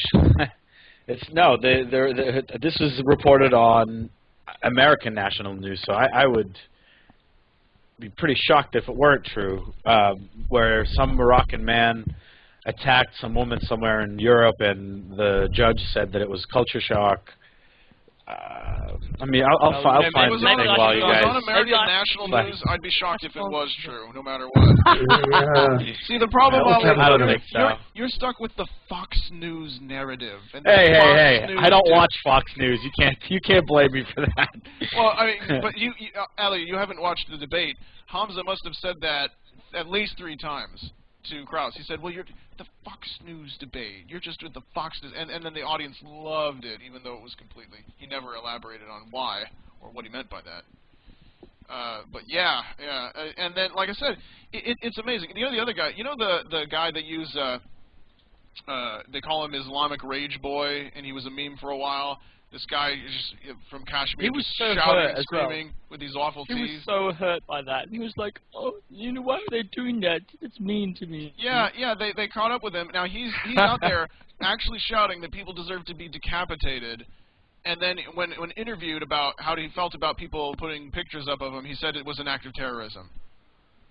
I mean, you understand? I understand that, like when violence breaks out between two groups, and someone says, well, someone, this person set off a car bomb, but your country, led a drone strike. Okay, well, I can understand that people say, okay, violence for violence, there's no one who has a clear moral high ground. But when you think decapitation and photoshopping a picture are the same thing, then you clearly have a persecution complex. You know what I mean? I'm not going to be... well, anyway. I actually saw... One of the funniest ones of all is, that old oil painting, The Scream? They have one where they photoshopped his face, and it's got the red sky, and then the guy's scream... That one's one of the funnier ones. I should make that my desktop. Pervert. I'm going to change back the debate. It was just so bad. One of the things that Hamza came up with, and that he comes up with frequently, is he talked about how the Quran gives us the tools we need to interpret it, so there's no excuse for interpreting it incorrectly. And the verse that the ayah that he cites says, some of these verses are literal, some of them are allegorical, and only God knows which are which. And then it goes on, like, it says to praise Him. And I thought, so that's not really giving us the tools we need to interpret. That's telling us that the tools to interpret exist, but they're exclusive property of God. I mean, I don't understand. If I gave you a box of chocolates, and I said, okay, these chocolates are great, they're also magical, each one you eat can add a year onto your life. But be warned, some of them have, a center that has that is mixed with the poison from the glands of an Amazonian tree frog, and just one drop of this neurotoxin will just kill you horribly and painfully. So here you go, and you say, well, I don't even want them. I mean, that sounds dangerous. And I said, don't worry. Inside the box of chocolates are instructions that you need to know, and they will tell you how to eat these chocolates. So I leave, you open up, you see the chocolate, it's like any other chocolate box. Some are milk chocolate, some are dark, they all have different designs. There's no way to diagnose what's in them, right, just by looking at them. So you read the instructions, and it says, some of these chocolates are poisoned, others are not. Only God knows which. Bon appetit. It's like, okay. So you give us. I mean, it's like the Quran. You give somebody, it's like, this is the important manual for living the perfect life in this world, and also getting the eternal reward in the next. Some of it's to be taken seriously. Other is mostly poetic language for aesthetic effect, and I'm not going to tell you which. I mean, but Hamza will say, oh well, we're told how to interpret it. I mean, it's so many lame rhetorical devices, and that's just one of them. And you need to remember the most important sentence, HMS. I'm sorry? That's a sentence. Nobody got it. No, what was it? I missed it. It's one of the 29 single-letter verses. Oh, right. And those are the most important ones, because they are the HMs, and they are all the indications that this is truly from a God, because nobody else would know what to make with this nonsense. Someone has linked me the story that they think was the one about... Okay, yeah, and then Ali... Yeah, it's statutory rape. I just linked it too. I mean, it wasn't made up, but it was not... I mean, I guess I don't want to say that because I know somebody's not going to like that. But it was statutory rape of a 13-year-old. The judge let him go because in Islam, having sex with a 13-year-old is, well, just fine and dandy. So that's it. This is not about the Daily Pakistanis Mail. grooming the girls Jeez. in the UK, right? What? This is not about the Pakistanis in the UK grooming girls. I've heard that. See, the thing is, like, when people say they're doing it because they're Muslims, I mean, maybe the thing is, Islam forbids zina, so I don't understand how people blame Islam for Pakistanis being, you know, all these sex gangs or something. I mean, it's yeah. Well, I mean, the only reason I bring this up is because the judge himself says that since in Islam it's okay to have sex with 13-year-olds, that this young man should not be jailed. It's like saying, it's like if I killed someone because by my culture they offended my honor, can I get away with that then? As you know, it was an accident because in his culture it's okay to kill someone. Like because if they give you the root thing, I think you have a case to make. Because well, Mikey, I think he's a troll. Who's the trouble? Me? No. There's a guy in the chat calling himself Peach XX, and he keeps on copy-pasting, I'm a Muslim and I do not like the situation, man. Who knows? So, I don't think he's serious. No. Well, going back to the... No, I mean, and I apologize. The person who sent me the story, their name was... I hope you don't mind me saying. Their name was Khalil. So I said, "Oh, maybe we got a Muslim caller," and it was like, "Oh no." Well, we'll never get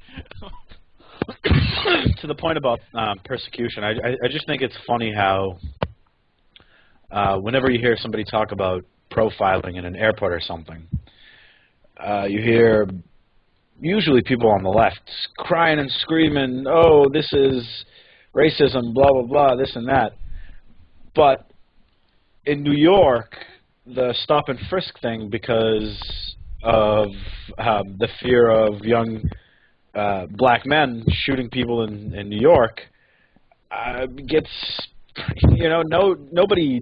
It's been going on forever now. And when, I mean, I hear about it, but when? Well, like, they need to convert to Islam. Almost never. Right.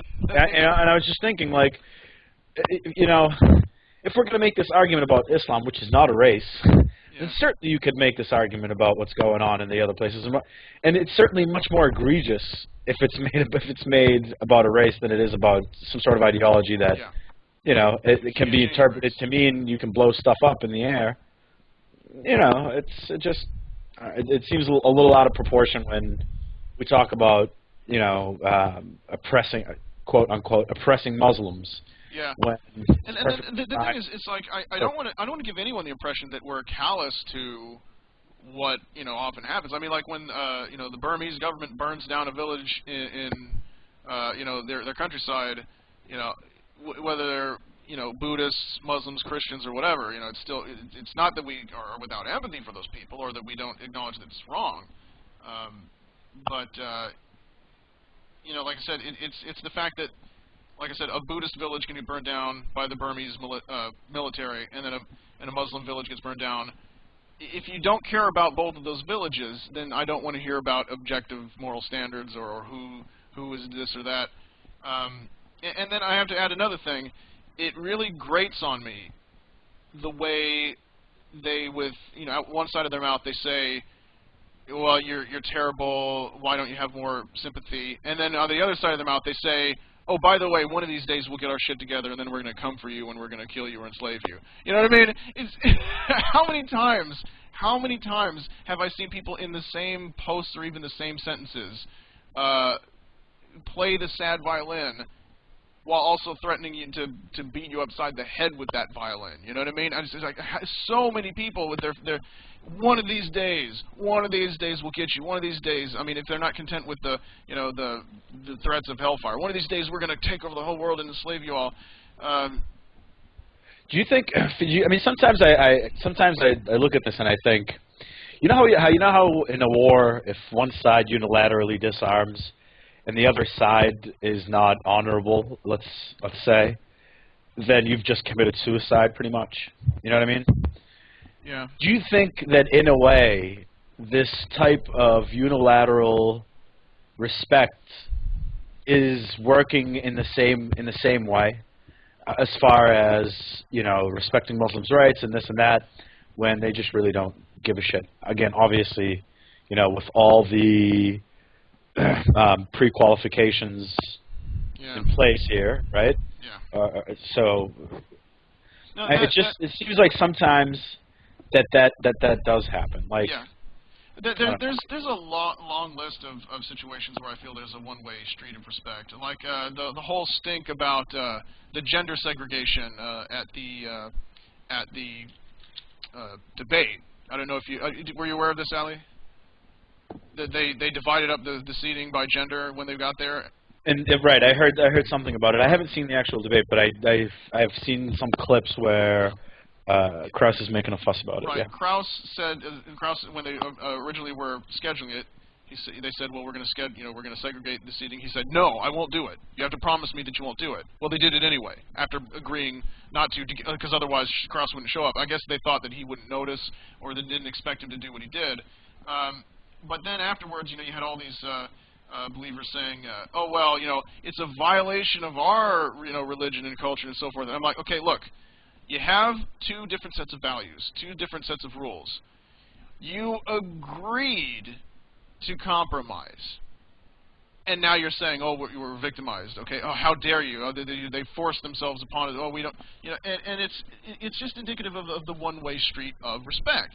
It's like everything large or small, it seems like they say, well, we have this value, you have your value, and even though you're a guest, in our society, we'll meet you over halfway because diversity is important to us, tolerance is important to us. So even though it's our house, we'll let you put your feet up on the couch. Just take your shoes off, please. And they say, no. In my culture, we don't have to do that. Boom, puts their dirty shoes on the couch. And it's just so frustrating. It's just so frustrating that they say, look, we have permission from a higher power.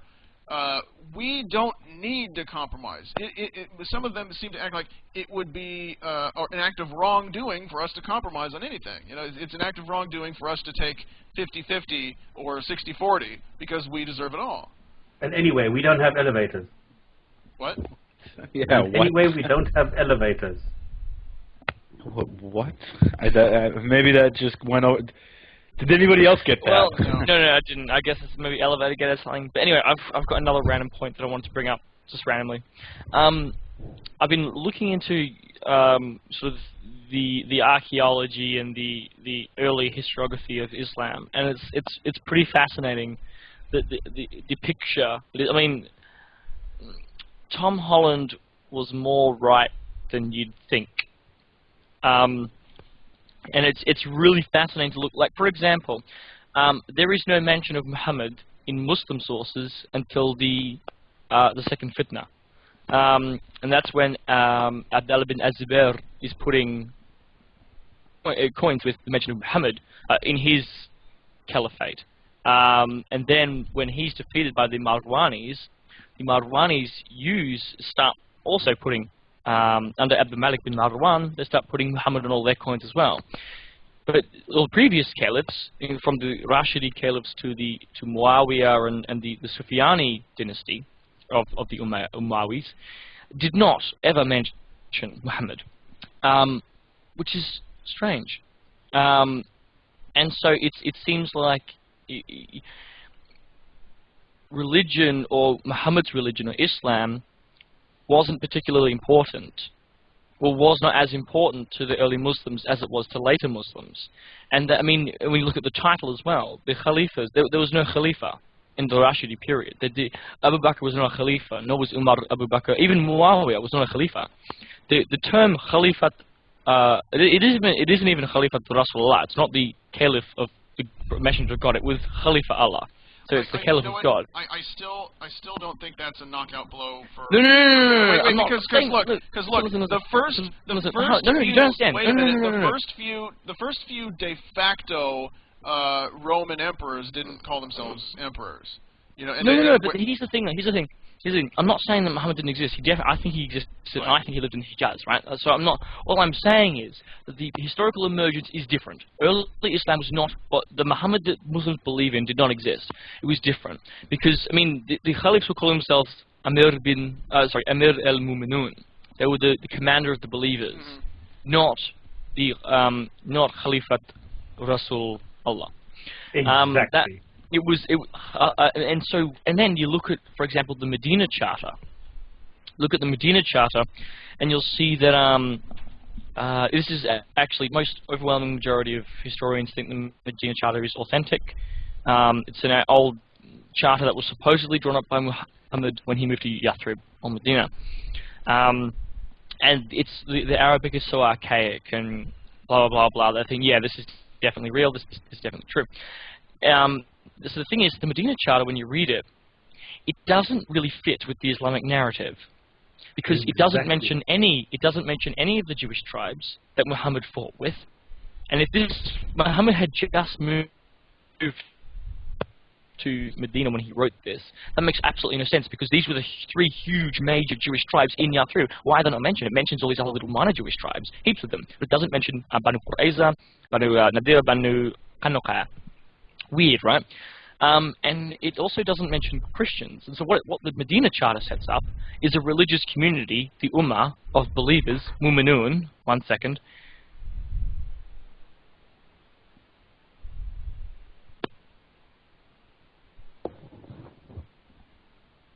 Anyway, and so it sets up a religious community united under Muhammad of Muslims, Muslimun, and Jews, under the leadership of Muhammad as a united community to wage holy war, and to switch on holy war against, well, an unspecified ruler. And then if you look at the earliest Greek, Aramaic, and Armenian sources about Muhammad, which are from, like, Doctrine of Jacob, 634, Thomas the Presbyter, 640, Bishop Sebius, 660, and some other unidentified texts that we don't know the exact date of. What they tell us is that Muhammad, well, you know, he was a prophet amongst the Arabs. He was really monotheistic, and it seems like he was really influenced by Judaism, because Muhammad, these very early texts tell us Muhammad was really influenced by Moses and Abraham, and that he preached, he was, no lying, no zina, no carrion, no wine, whatever. But this is the key thing, right? Muhammad told the Arabs that we are the descendants of Ishmael, which was a common belief in late antiquity, and he said the Holy Land is our God-given birthright. And citing their Abrahamic inheritance, Muhammad ordered his followers to embark on a holy war of conquest to reclaim Palestine. So it's sort of like,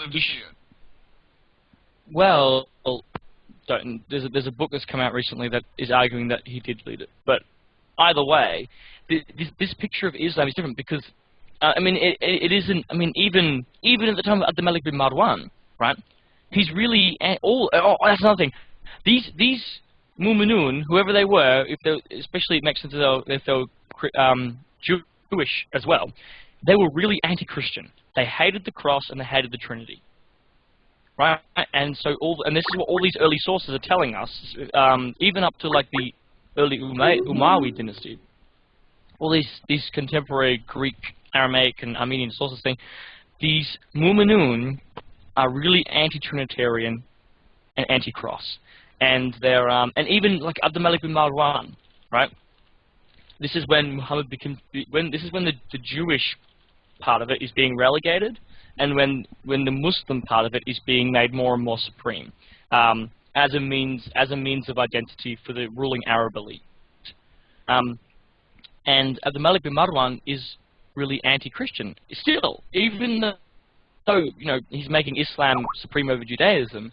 He still exhibits that really anti-Trinity. Like, if you look at the Dome of the Rock, the original Dome of the Rock built by Abd al-Malik bin Marwan, this is supposed to be, where Muhammad was raised, from Jerusalem here at this spot, and he went up to heaven, and sure, Ottoman era murals and stuff they built there all talk about the ascension, the night journey, but all of the earliest architecture there built by Abd al-Malik or al-Walid is all anti-Christian. It's all anti-Christian polemics. It's all Jesus was not the Son of God. It's all quotes from the Quran about how God is one, God is not three, Jesus was not the Son of God, he was just a great prophet. So it's a really interesting how the archaeology and early historiography is presenting a very different picture. And it seems likely that the reason why Islamic tradition portrays Jews as being these evil, conniving, sneaky, pigs and dogs, who are all the Qurayza and the Nadir and the Qanuqa, they're all plotting against us. Oh, you know, Muhammad knew they were plotting against him, so he kicked them out. Oh, yeah, you know, the sneaky Jew was sneaking around, so he went down and he killed that Jew, and all this kind of crap.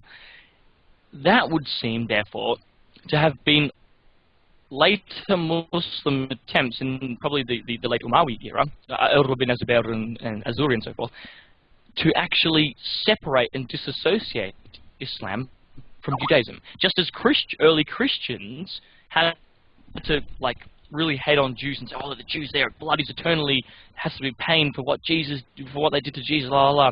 Just as the early Christians had to disassociate themselves, they had to demonize Judaism as a means to separate their religion from Judaism and make themselves, we're the successor religion. Muslims had to do the exact same thing towards Jews, which is why Islamic tradition demonizes Jews so much and has all the Jews doing all these bad things and Muhammad killing and massacring them, whereas they didn't have to do that towards Christians because Christians were never part, in a big way, of this early monotheistic movement. Okay. Just some food for thought. Yeah. We have a first caller. Welcome to the show, Mohammed Al-Nakib. You wanted to talk. You wanted to discuss more about what we were talking about, suffering of Muslims. Please go ahead and welcome to the show. Yeah, thanks for having me here. You're really quite quiet. You'll need to turn your volume up or fix your audio settings. Can you hear right now? Can you hear? I can hear you. You could be a bit louder. Okay, just a minute.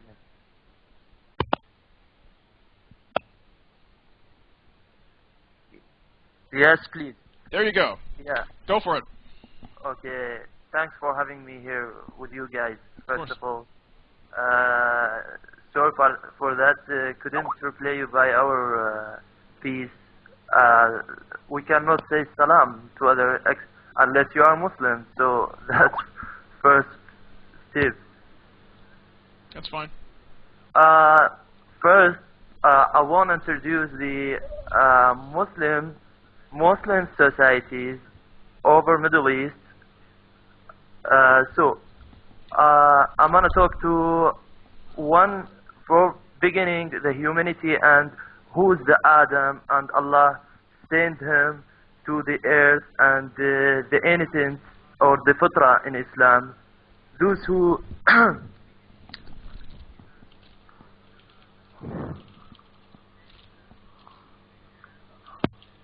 Wait, I'm confused. So you're going Yeah, to... I think you need to turn down... You need to either turn down Blog TV... Is not visible. Okay. Yeah, I'm on Blog you need, TV. you need to shut it off. Yeah, you should either mute or minimize your Blog TV. If you're hearing an echo, that's why, because you're hearing yourself. Okay.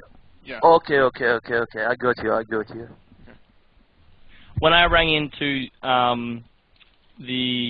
that other show, that there's another skeptic So now, how's it? show, and when I rang into it, and I was trolling them pretending to be a Muslim.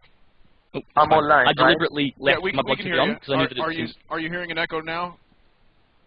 Yeah, I can hear. Okay, cool. So you had go ahead. Were you going to? I want to ask a question, please. Okay, yeah. Who of you Muslim right here? Who's the Muslim here? No one? No, Ali is an ex-Muslim. Yeah, I am murtad. I am an apostate. I used to be a Muslim, and why? I no longer believe. Anyway, I just want to advise, or give you advice. Okay. Actually, every and each human that Allah created, the God, there is no two or three or Jesus or all those who messenger of God.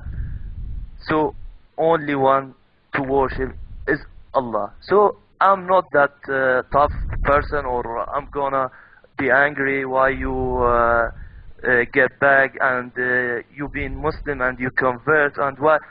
I'm not about this, but I want to advise that to non-Muslim to accept how to accept Islam. Advise you to watch the Deen show. Have you seen? Did you see the Deen show? Have you seen this? Yes. I think I have. Yusuf Estes. Which Yes. Dean? Which Dean? Well, you mean Yusuf Estes? Yeah, he means the Dean show. That's what's the name of the host? Yeah. Or Adam Dean? Adam Dean. Dean or Yeah. Yusuf? Adam Yeah, Dean or Yusuf Estes? Right. Which Which one? one? So- There are two. which one? Adam Deen So- or Yusuf Estes? You talking No, about Adam we don't- Dean? We are alhamdulillah. Right. We are. Okay, so was there a question? I mean, it's- it sounded like you were saying that you had a question. Right. Was his question was, his original question was just, were there any believers? Oh, okay, all right, never mind. That's all. Maybe I thought I missed But- the question. But go ahead. But Muhammad al-Naqib, or al-Naqib, brother. Yeah, right. You were saying that you wanted to sort of get No. non-believers towards Islam. Yeah, right. See, actually, well, Let him explain, Klingschor. Go ahead, Mohammed. yes. See, I'll tell you, not a story, it's a reality Okay. part. So, just take a moment with yourself. Could you imagine who created the unity? It does not Why do mean... you say who? Okay. The human being brain cannot exist that things and consist who created. For example, you have a ball. Somebody who made that ball or the computer. Why the computer who? can see you. The Ah, computer it or is anything can ideological argument. see, and you No. couldn't Why imagine did that you say who? part. Let him finish his entire Yeah. point. Let him finish his entire. I think Yeah, we've all. okay, we know this argument. It's the argument from design. So we're Yeah. well aware. Yes, How could yes. you have a clock without a clock maker? How could you have a phone without a phone maker? You know, the whole world is a really intricate, system that therefore there must be an intricate design. That's great. I do really want to use this. And there's many reasons or many points view that part and the physically on our life, on the real life from Quran.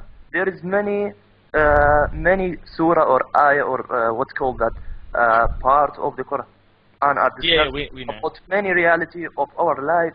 So from that, not only this, Allah Azza wa Jalla, or the Almighty Allah sent the many prophets, not the last one, Muhammad, peace be upon him, sent him to, why he sent him to the Arab world? Why does that happen to Arab world? To help them from the ignorance, because they worship Al-Uzza and Lat to link them to Allah. Have you read about that? So Well, I'm gonna Jahiliyyah. tell. So it's kind of dull, and to contact him to the creator. It's called shirk. That's what we I think we've let you talk for quite a bit uninterrupted, and I think we understand what you're trying to say. And I'm going to speak for myself here, but I'm going to assume that everybody agrees with me, and if you don't, please let me know. There is no reason why he would talk to the Arabs who were mushrikeen. Let me finish, please. Hey, let me finish. We let you talk, okay? Let me finish. So there's no difference. Can I finish, please? One second, Mohammed, please. Can I finish? Yes. Okay.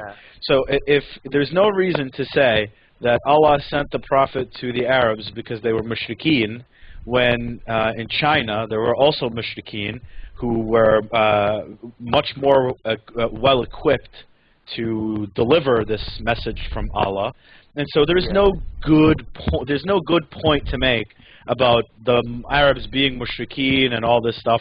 There was plenty more ignorant people who were also mushrikeen who Allah could have sent to. So that's nonsense. There's no reason that is not a point to make. Why? Why did he not send? Kling, our usual rule applies. There's four of us, one of him. If one of us speaks, he gets a chance to return. Okay, so please. Okay, fine.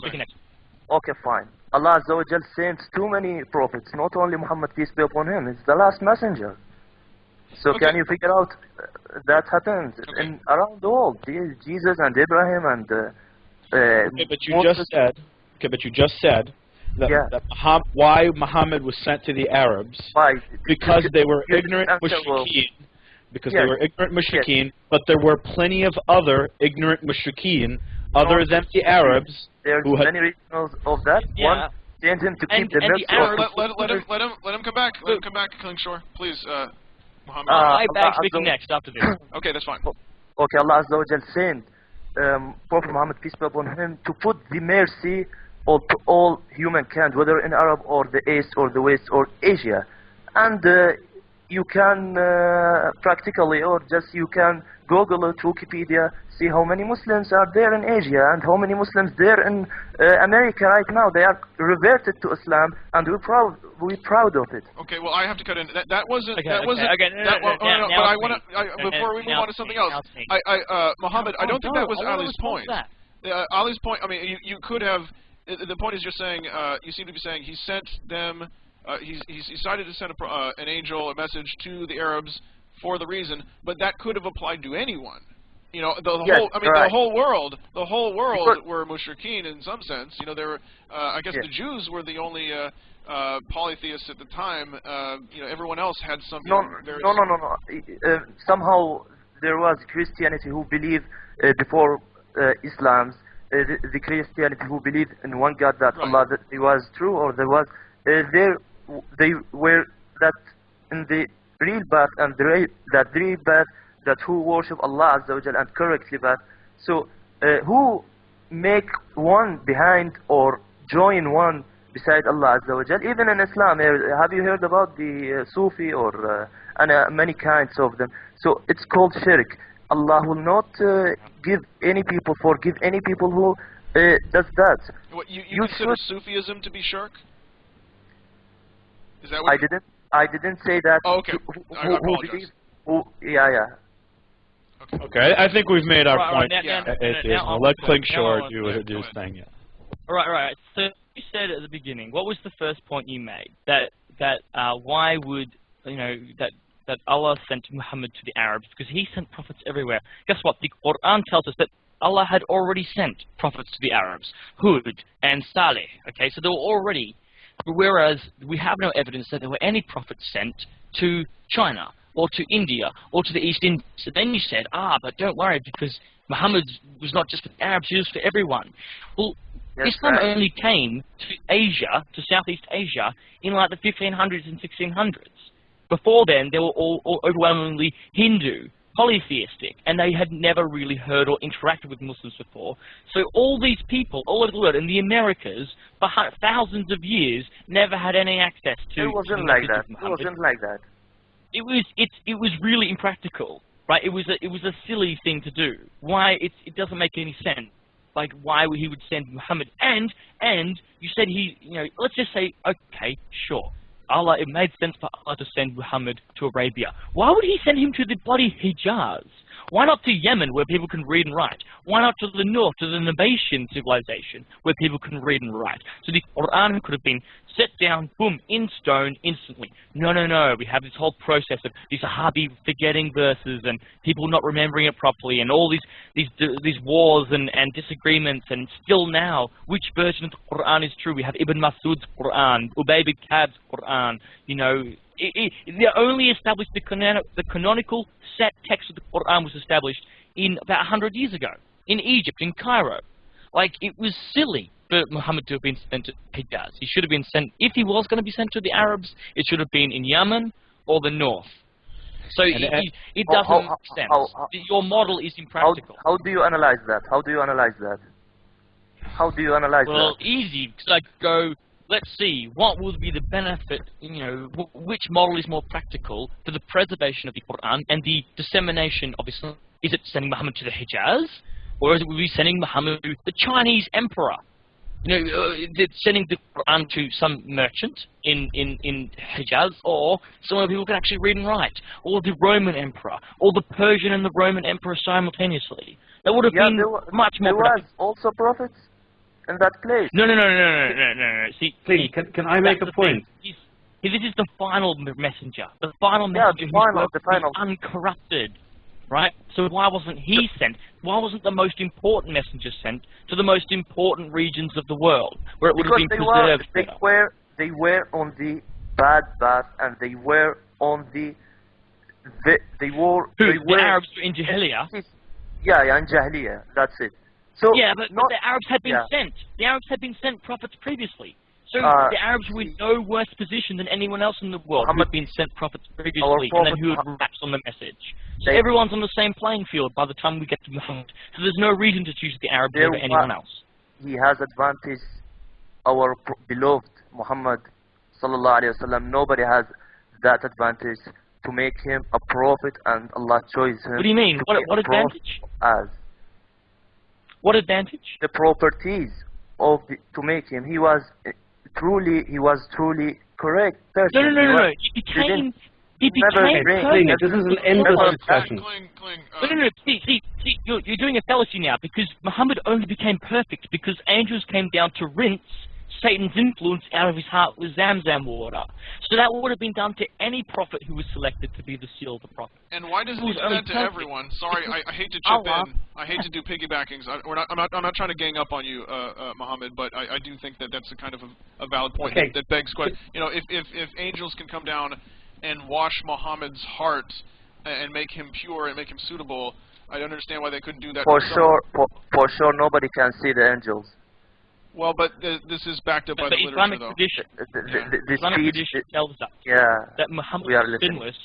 Can I have a question? Well, okay. Well, it wasn't like God chose Muhammad because he was sinless. No, Muhammad was sinless because God chose him. Every single prophet in Islam is sinless. Yes, right, and we're now going to go on and on and on about the same topic. There's not going to be any consideration. No, we're making progress. If Muhammad has something to say before you ask your question, stop. Let's give him a chance to say it. Yes. Okay, but no coming back. Yeah.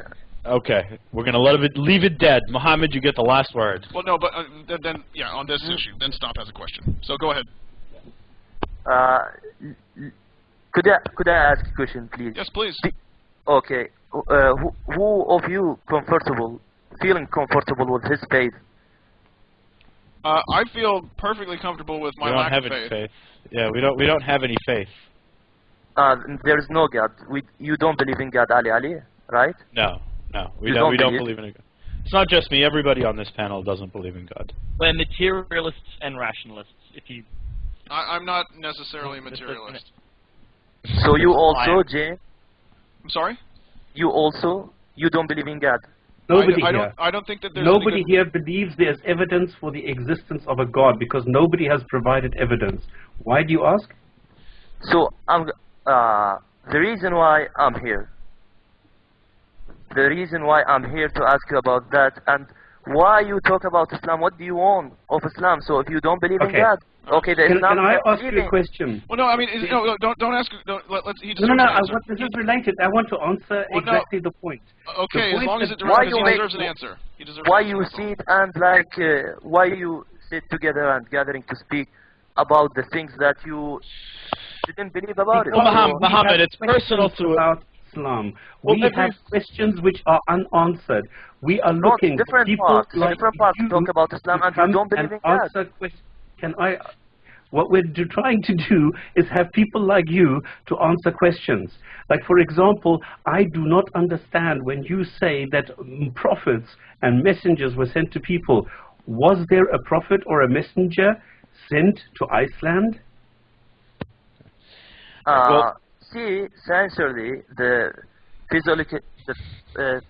physiological of the Earth was different from many centuries. The continents of America and the Asia and the Middle East and many where it has many there is many factors has effect on our Earth.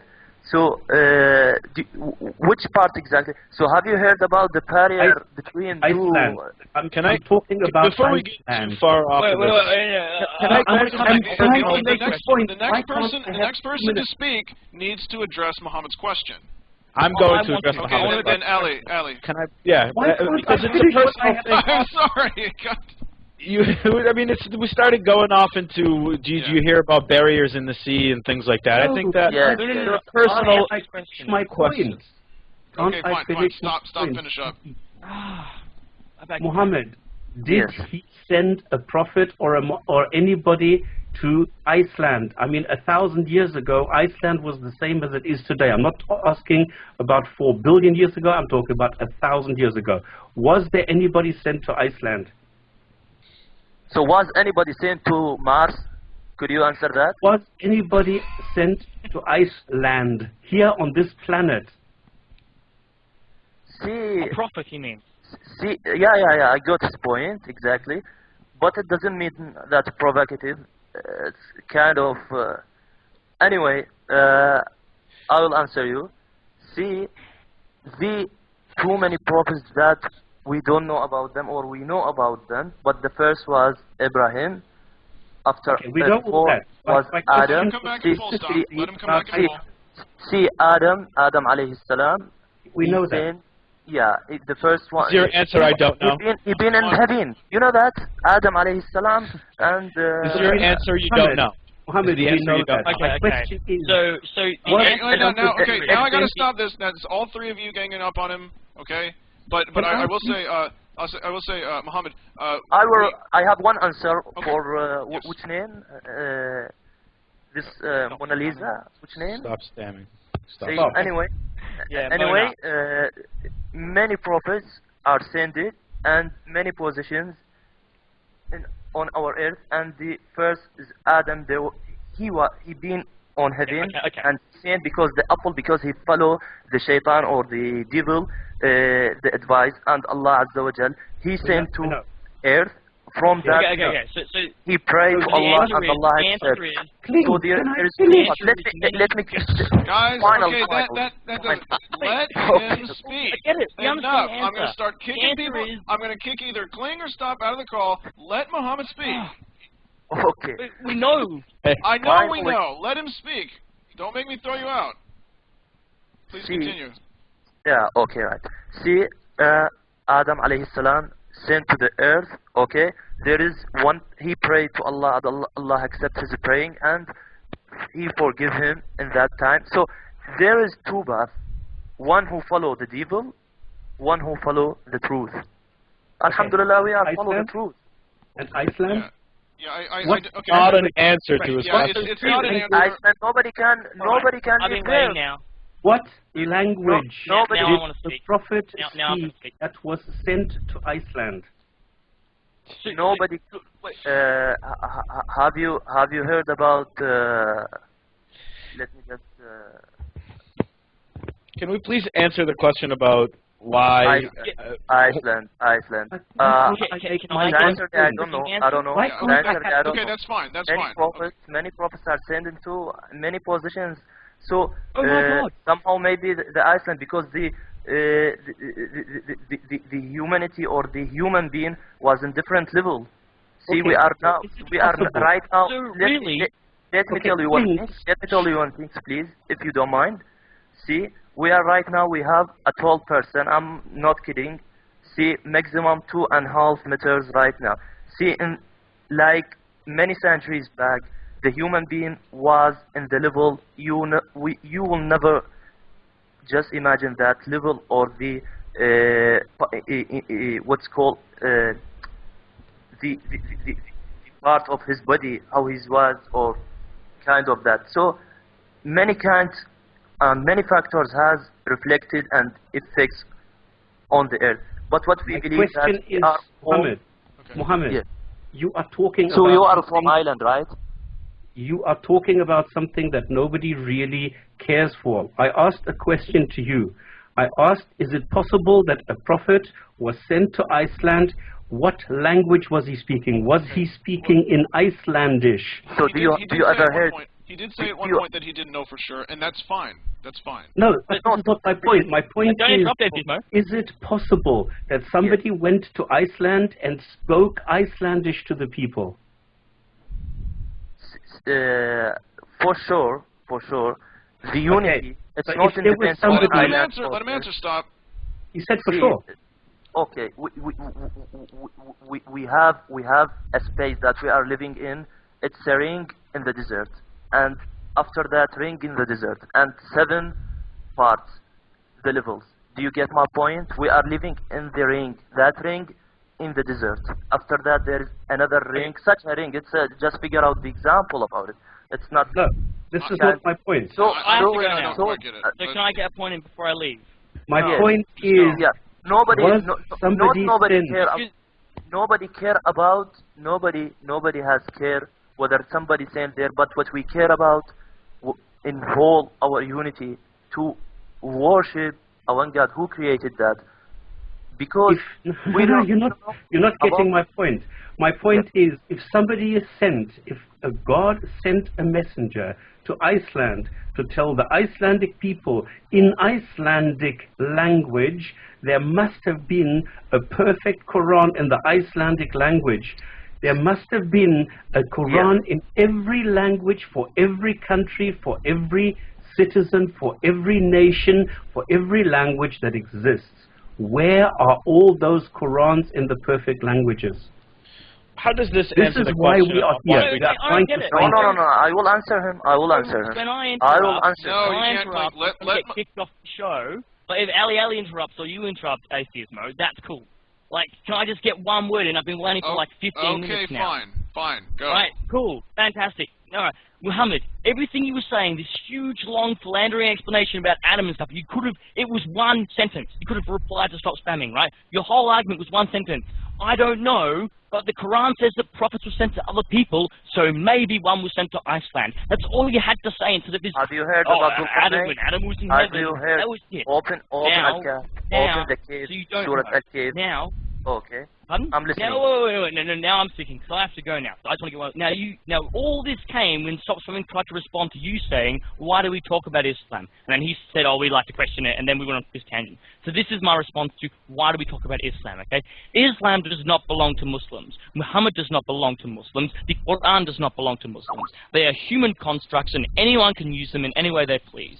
So if I would like to discuss and investigate and research and even make fun of or mock or insult Islam, it is entirely my prerogative. It does not belong to you. It does not belong to any Muslims. These are human constructs, and they are everyone's heritage as human beings. How about the history? Could you analyze that? Too bad. It's not yours. It doesn't belong to you. You don't have ownership of what the Abbasis did or the Umayyas did. They are everyone's human history, and everyone can look at them and discuss them and talk about them equally. So this idea that Muhammad is the special property of Muslims, what a ridiculous idea. Anything belongs to anyone if it's all human heritage and all human constructs. No, it's all concepts and history.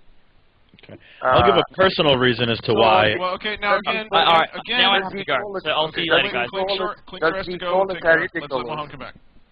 Does you call it as a ridiculous? So that ridiculous who doesn't believe in any faith. He believed believe on this earth or on his island, let us say.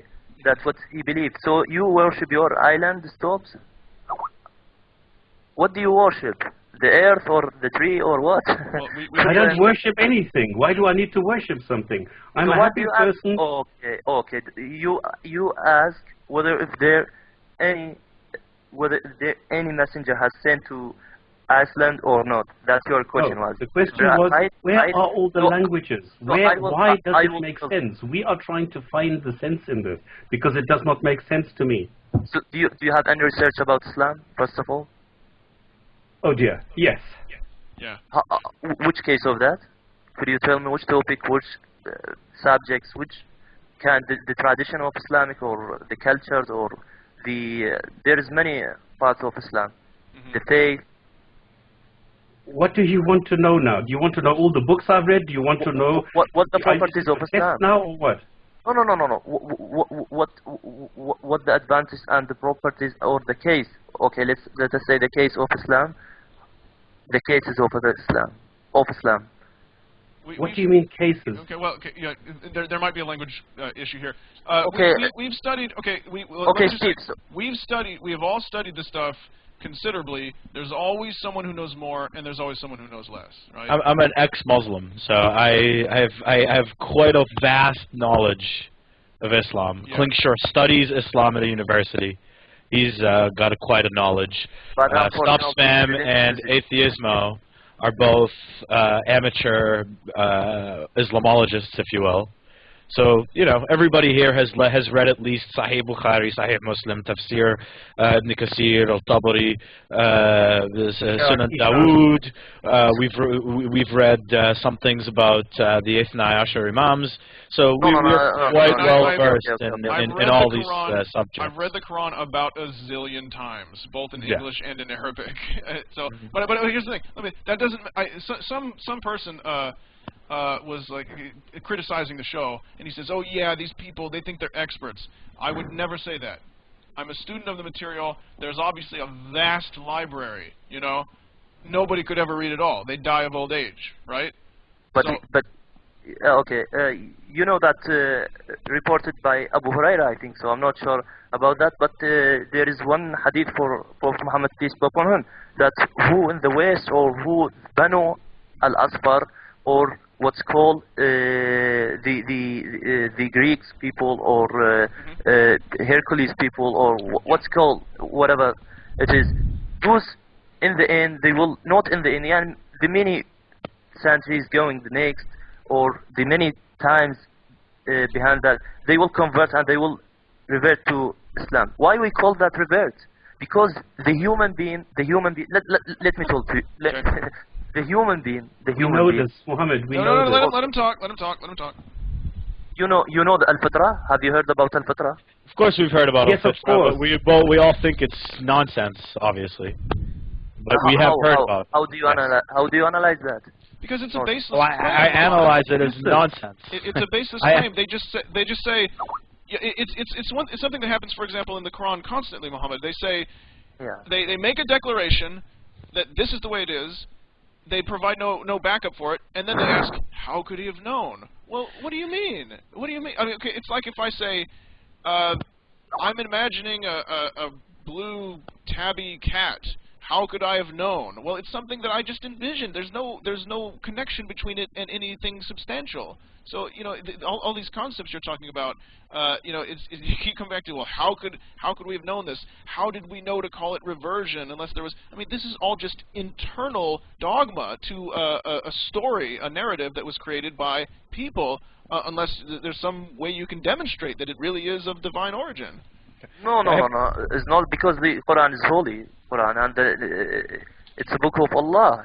Well, the words of Allah. You say that, but the words of Allah. You say that, but I wonder if you've even. Okay, for example, there is one surah. Inna anzalna dhikra wa inna lahu lahafidun. But because it says that, okay, that doesn't make it true.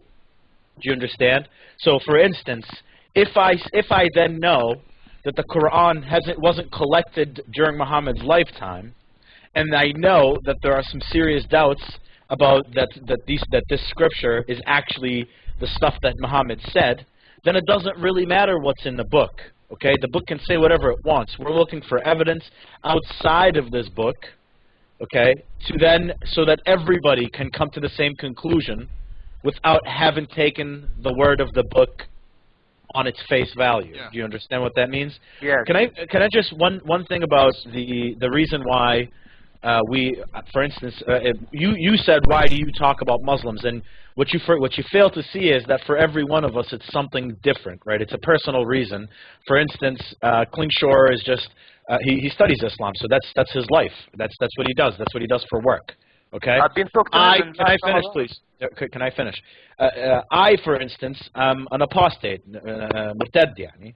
And of course, we know that the punishment for apostates in Islam is death.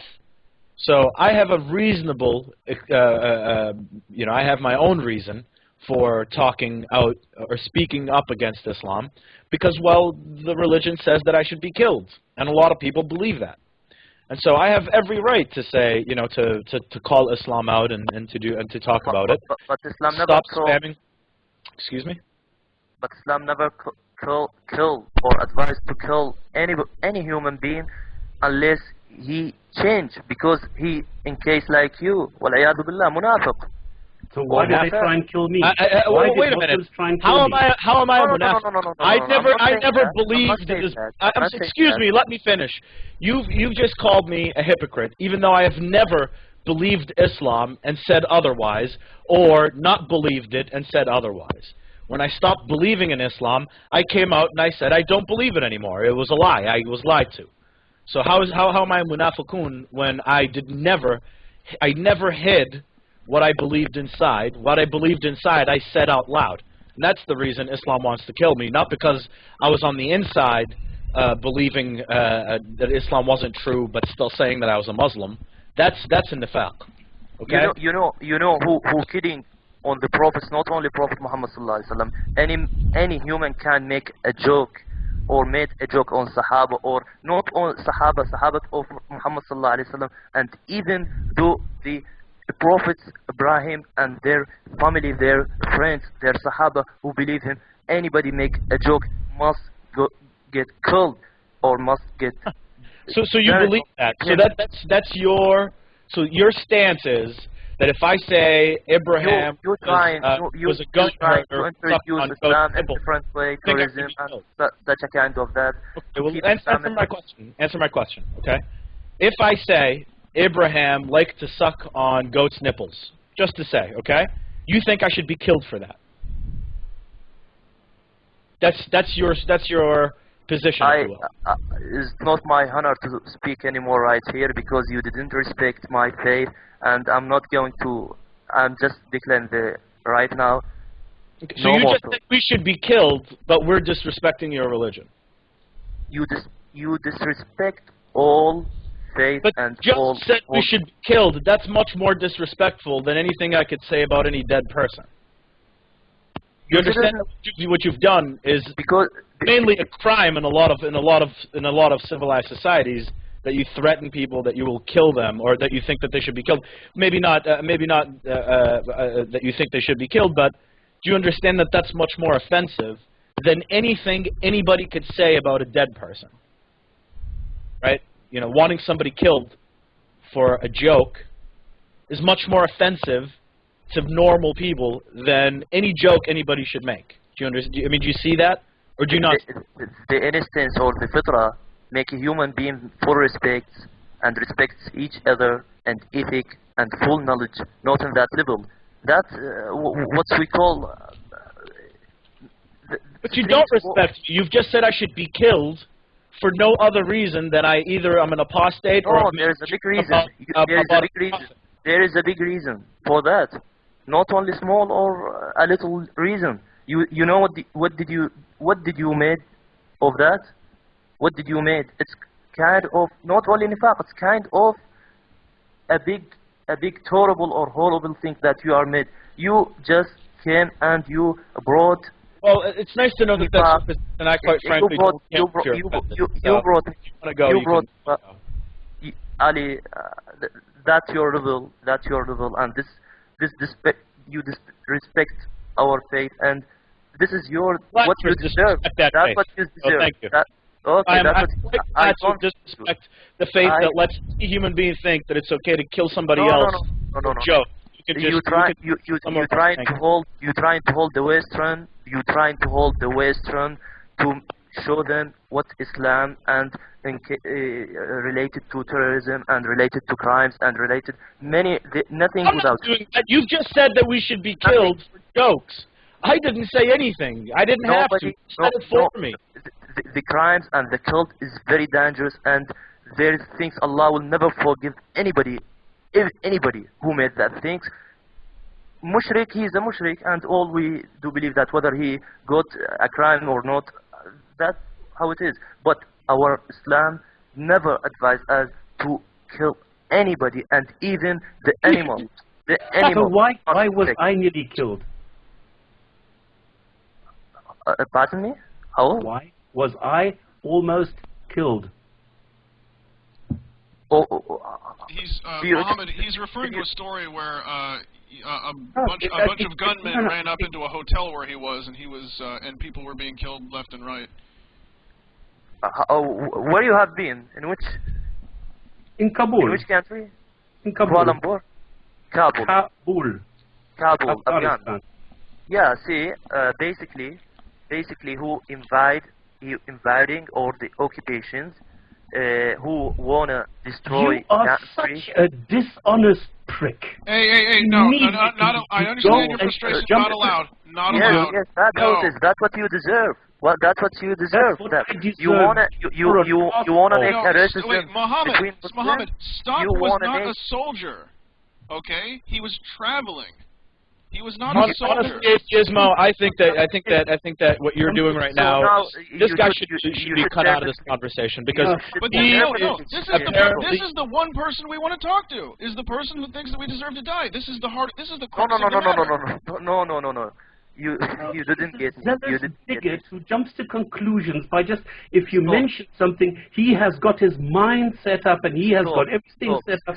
He is a What's your real purpose there? Answer me. What's your purpose right there? What did you do there? Any travel I there? was Any enjoying invited. part? You can enjoy any.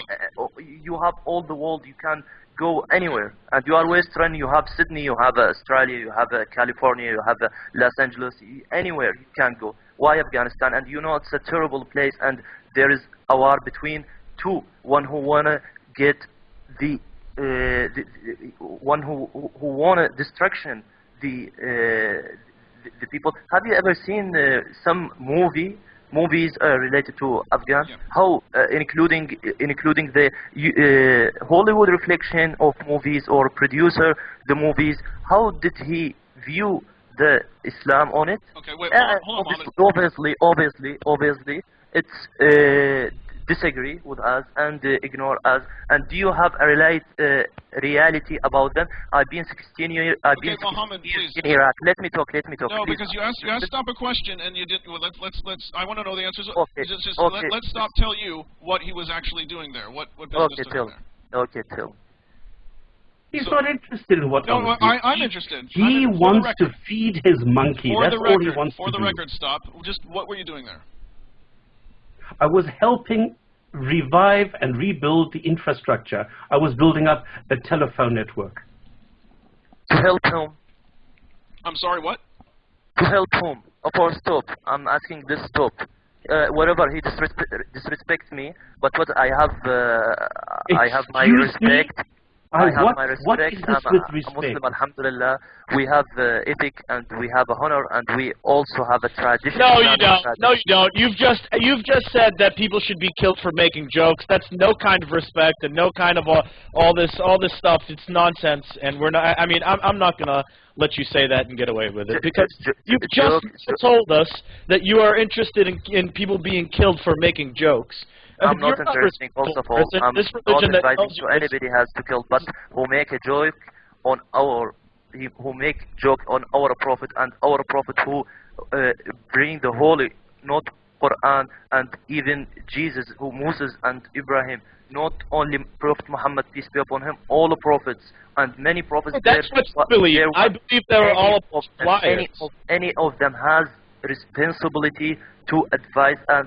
Okay, so those who going to help us, and how could we make joke about them? How could we could you figure out those who came to help you from the hell you are living in, from the hell? Have you ever? This is your problem. This is not what we believe. We believe that people lied.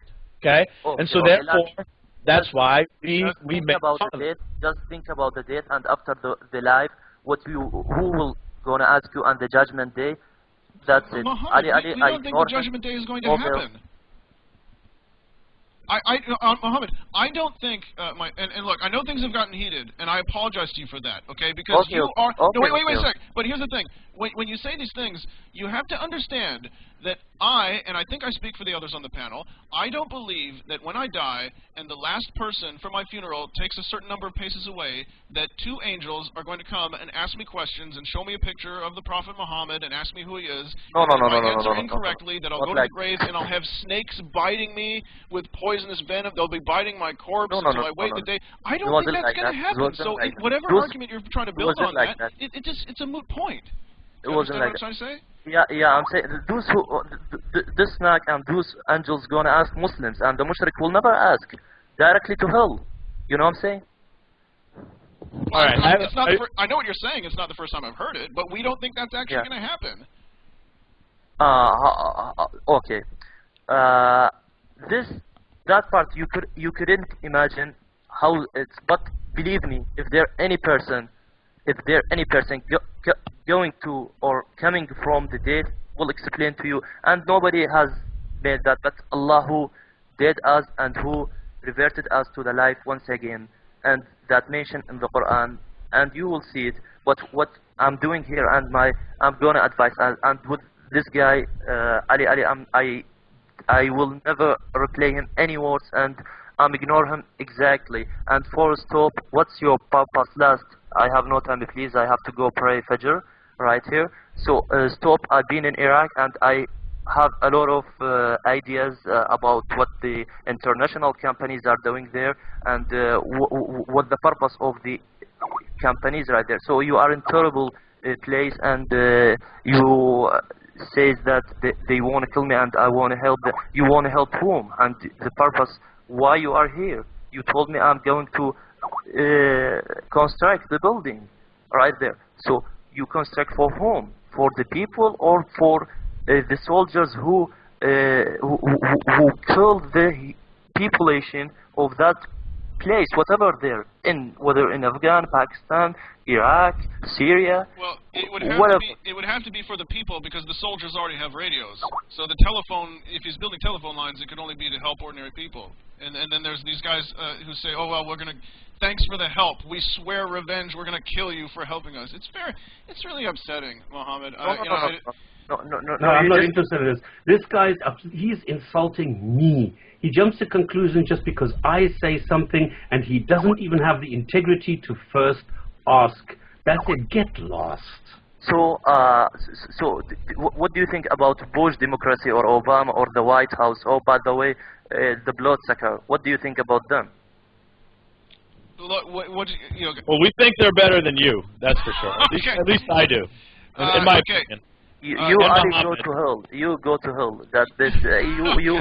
If there is one, if there is one, and the choices are being with you, I think I'll go. They are waiting to catch you. Definitely you are really there. appreciate. But I want to advise all those. We appreciate the advice. We really do. Goodbye. We don't think it's the Get best lost. advice. But let me tell you, I think there's a problem, because you believe in Jannah and Gehenna, right? The heaven and hell, yeah. Yeah, right. I don't think that the party in heaven is going to last very long, because what will happen is the guys next door in Valhalla, while you are just having, the believers are having sex with the Hurries every day, and they're partying and drinking, having fun and relaxing, they're getting kind of soft. But the guys next door in Valhalla, the Vikings who have been dead for centuries and centuries, they've been fighting and fighting, and their wounds closed. So these guys are tough. They're at the top of their game. So if they manage to get into, they'll mop the Viking dead will mop the floor with the Muslim dead. So I think that your party isn't going to last for eternity the way you think. You understand what I'm saying? Okay, Jim. Yeah, I got your point. So, what was the difference between both of who trying to defend their family and their population and their faith, and who trying to make party and having sex and going to? There's many things Allah say. There's many parts. What's the difference between those? First of all, the difference between those who work by way of ikhlas, or the way the straight path, and the others they hang around, they drugs, drinking, what's called this weed and cocaine, many things. Allah Azza wa Jal, Almighty God, He prevents or mentioned by not only Holy Quran. There's yes, if I want to hear this, I go to the mosque. Get this guy out of here. Okay, Mohammed. You have to go. Pray your I wanna thank only Jinn right here, because we've been talking last Ramadan. I think so. Do you remember that?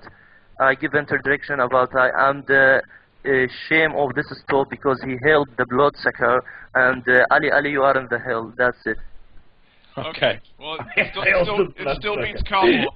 Thank you for your call, Mohammed, and thank you for your advice. Take care. What stupid idiots. My goodness. I mean, he is the reason why we are not Muslims. No, but that's Atheismo. Look, I understand what you're saying, but however, when a person says that you should be killed, okay, at some point you've got to think, okay, this can't be a fair go at this point, because I mean, this guy is the question. I feel like you were doing this in the wrong. Like, yes, when the Muslim is on and they're not saying you should be killed, all respect to that person, and it's a good time to stop and push us back when we get heated. But when somebody comes straight up and says, okay, yes, you should be killed for being an apostate, wal-iyazu billah, you're a hypocrite, I mean, you've just let some guy come in and insult us, and then you've held their arms back and said, "Oh, you can't go back." You know why, Ali? That was the best guest we've ever had because he was the most honest guest we've ever had. How many times have we had Muslim callers come in and they look us right in the eye and lie to us? That person told the truth. That okay, I agree to that. He believed it. That person told the truth. If you watch this on YouTube later, Mr. Al-Nakib, thank you. Did I hail? You are the most honest guest to ever appear on the Jinn and Tonic Show. That was exactly the person that we want to let talk. I mean, right? We did let him talk, and what he said was well enough to. I mean, whatever. I'm just saying that. I think that when Stopspamming went after him a little bit there, and you said, you know, you called him back on it. I don't even. I mean, after you threaten somebody with, after you say somebody should be killed, I mean, there's really no reply from the other side that should warrant any kind of, you know what I mean? Do you see the point? How prevalent is that attitude? If we refuse to talk Very with them, prevalent. are we refusing to talk with who knows what kind of a cross section? Well, I'm not saying refuse to talk with it. I'm just saying that. Okay, but respect goes out of the window at this point. I mean, do you see what I'm saying? Okay, let him on, leave him on, but don't call somebody back when they call him an idiot or a hooligan or you know, uncivilized, because well, it's the truth. I mean, this guy just said we should be killed. Yeah. Okay, let him talk, but don't call people back when they go after him a little bit. I mean, he did just say we should be killed for making jokes. You know what? I still feel we need to. I don't think it excuses our conduct. I mean, I got very sarcastic at the end, but I mean, the thing is, I don't know. I don't think he was listening very much. But I just get very angry. I want to know. To me, a conversation with about these attitudes, it begins when you have someone who is honest enough to say that you deserve to die. Yeah, but hang on. I tried to be logical. I tried to be reasoning. I tried to reason with him. I tried to drive him in a direction. Kling wouldn't let me. I would have had the whole thing over in 1 minute, but because everybody interrupted, I had to start from beginning all the time again. But the thing what I wanted to bring through to him is that his Quran is lying to him, that there is no such thing. And that is why I went after him. And then I just got pissed off. I mean, I get so angry if I go and I say, okay, I'm trying to help, I'm trying to replace infrastructure, I'm trying to aid people for humanitarian reasons, and they immediately make this jump and say, yeah, but you were the occupying force and you deserved it. This is when I get so pissed off. He didn't ask for 1 second, he didn't hesitate for 1 second. He immediately came out with his bigoted ideas, and this is when I switched off and I said, no, listen, get lost. Yeah, and then his other thing, why do you have to be in Kabul? There's lots of places you can go. Why? I mean, you were standing right next to someone who had their head blown off by a high-powered rifle round, and he's like, well, you should have stayed out of Kabul. It's not your neighborhood. And yet... She wasn't wearing that skirt. She wouldn't have been raped. Exactly, exactly. I'm just saying. And I'm sorry, I came this close when he said, well, Afghanistan is a terrible place and Iraq is a terrible place. I came this close to saying, well, of course they are. They're filled with Muslims. But I held myself back, okay? So I bite my tongue just as much as I tell you guys. And, of course, if I had said so, I would have immediately retracted and said, oh, I'm just joking. But, no, I mean, I understand why you got upset with them. But to me, since that's the very attitude that we're worried about, that's where the conversation begins. To me, all the discussions we've had in the past, it's been the same. I mean, okay, it's like chasing all of our Muslim guests, trying to get them to admit that they feel the way that guest came right out and said. And think about it. Think of all the Muslim guests we've had on. It's always the same damn thing. It's always, do you think this? Oh, well, evasiveness. Oh, well, no, I don't know what you've heard, but that's not really what we think. I mean, in my opinion, so many of the conversations we had, they never started. They never got off the ground because either, not because we were too squeamish to talk about it, but because the guests just took all the more controversial aspects of the doctrine and the scripture and the religious culture and swept it all under the rug. To make it seem like the religion of peace, okay? But we all know that there was any kind of impact that we made on him? No. No. Exactly. Do you think there's a chance of anybody making any impact? No. I think this is a deluded guy who is going to stay like this for the rest of his life. Plus Atheismo. That's why I wanted to hear him talk more, is so that we can know, certainly, is this guy bad to the core, or is he someone who's just plain brainwashed? No, see, here's the thing, right? At some point, a conversation is no longer viable with a person. When a person says they want to kill you, then the conversation is pretty much over and the fist fight starts, or, you know, the gunfight starts, or whatever. Because you're not, I mean, there's such a thing as giving somebody a place to speak and spout off a bunch of hateful shit. And then, you know, really at that point, it's not just having a conversation. You're just letting some asshole go off about some stuff. Hey, you could get them to say the stuff, and then you kick them off, and you drag them into the mud and talk about how big a piece of crap they are. But you don't let them sit there and talk for 20 minutes and tell people how he wants to kill people who make jokes and things like that. I mean, at some point, the conversation with somebody like that is over. And to me, once they say, hey, I want to kill you, it's time to stop talking. Well, but I mean, let's face it, even he pulled his punches or didn't know the doctrine or whatever, because let's face it, you don't have to make a joke. If you apostate, that's it. You might be given a chance to go back, but you don't have to do anything. You don't have. I mean, if a non-Muslim is spreading corruption in the land, he can be killed. But for apostates, you don't have any further offenses you need to commit. You know, there's plenty of evidence. So that's, maybe he doesn't know the Hadith very well, but that was the one place where he knew that. He called me munafiqeen, and we all know what should happen to the munafiqeen. I mean, it's hilarious, obviously, because I certainly wasn't a munafiq, but you know, he knew I should be killed. He just maybe wasn't sure what hadith or what part said, but he was sure that apostate should be killed. I mean, this guy from the beginning thinks that I should be killed. The conversation's over. What else are we going to say to this guy? I mean, that's not a matter of reaching him. It's just if this is what they think, then it's I don't know. How prevalent is this attitude really? When you really get down to it, how prevalent is the attitude?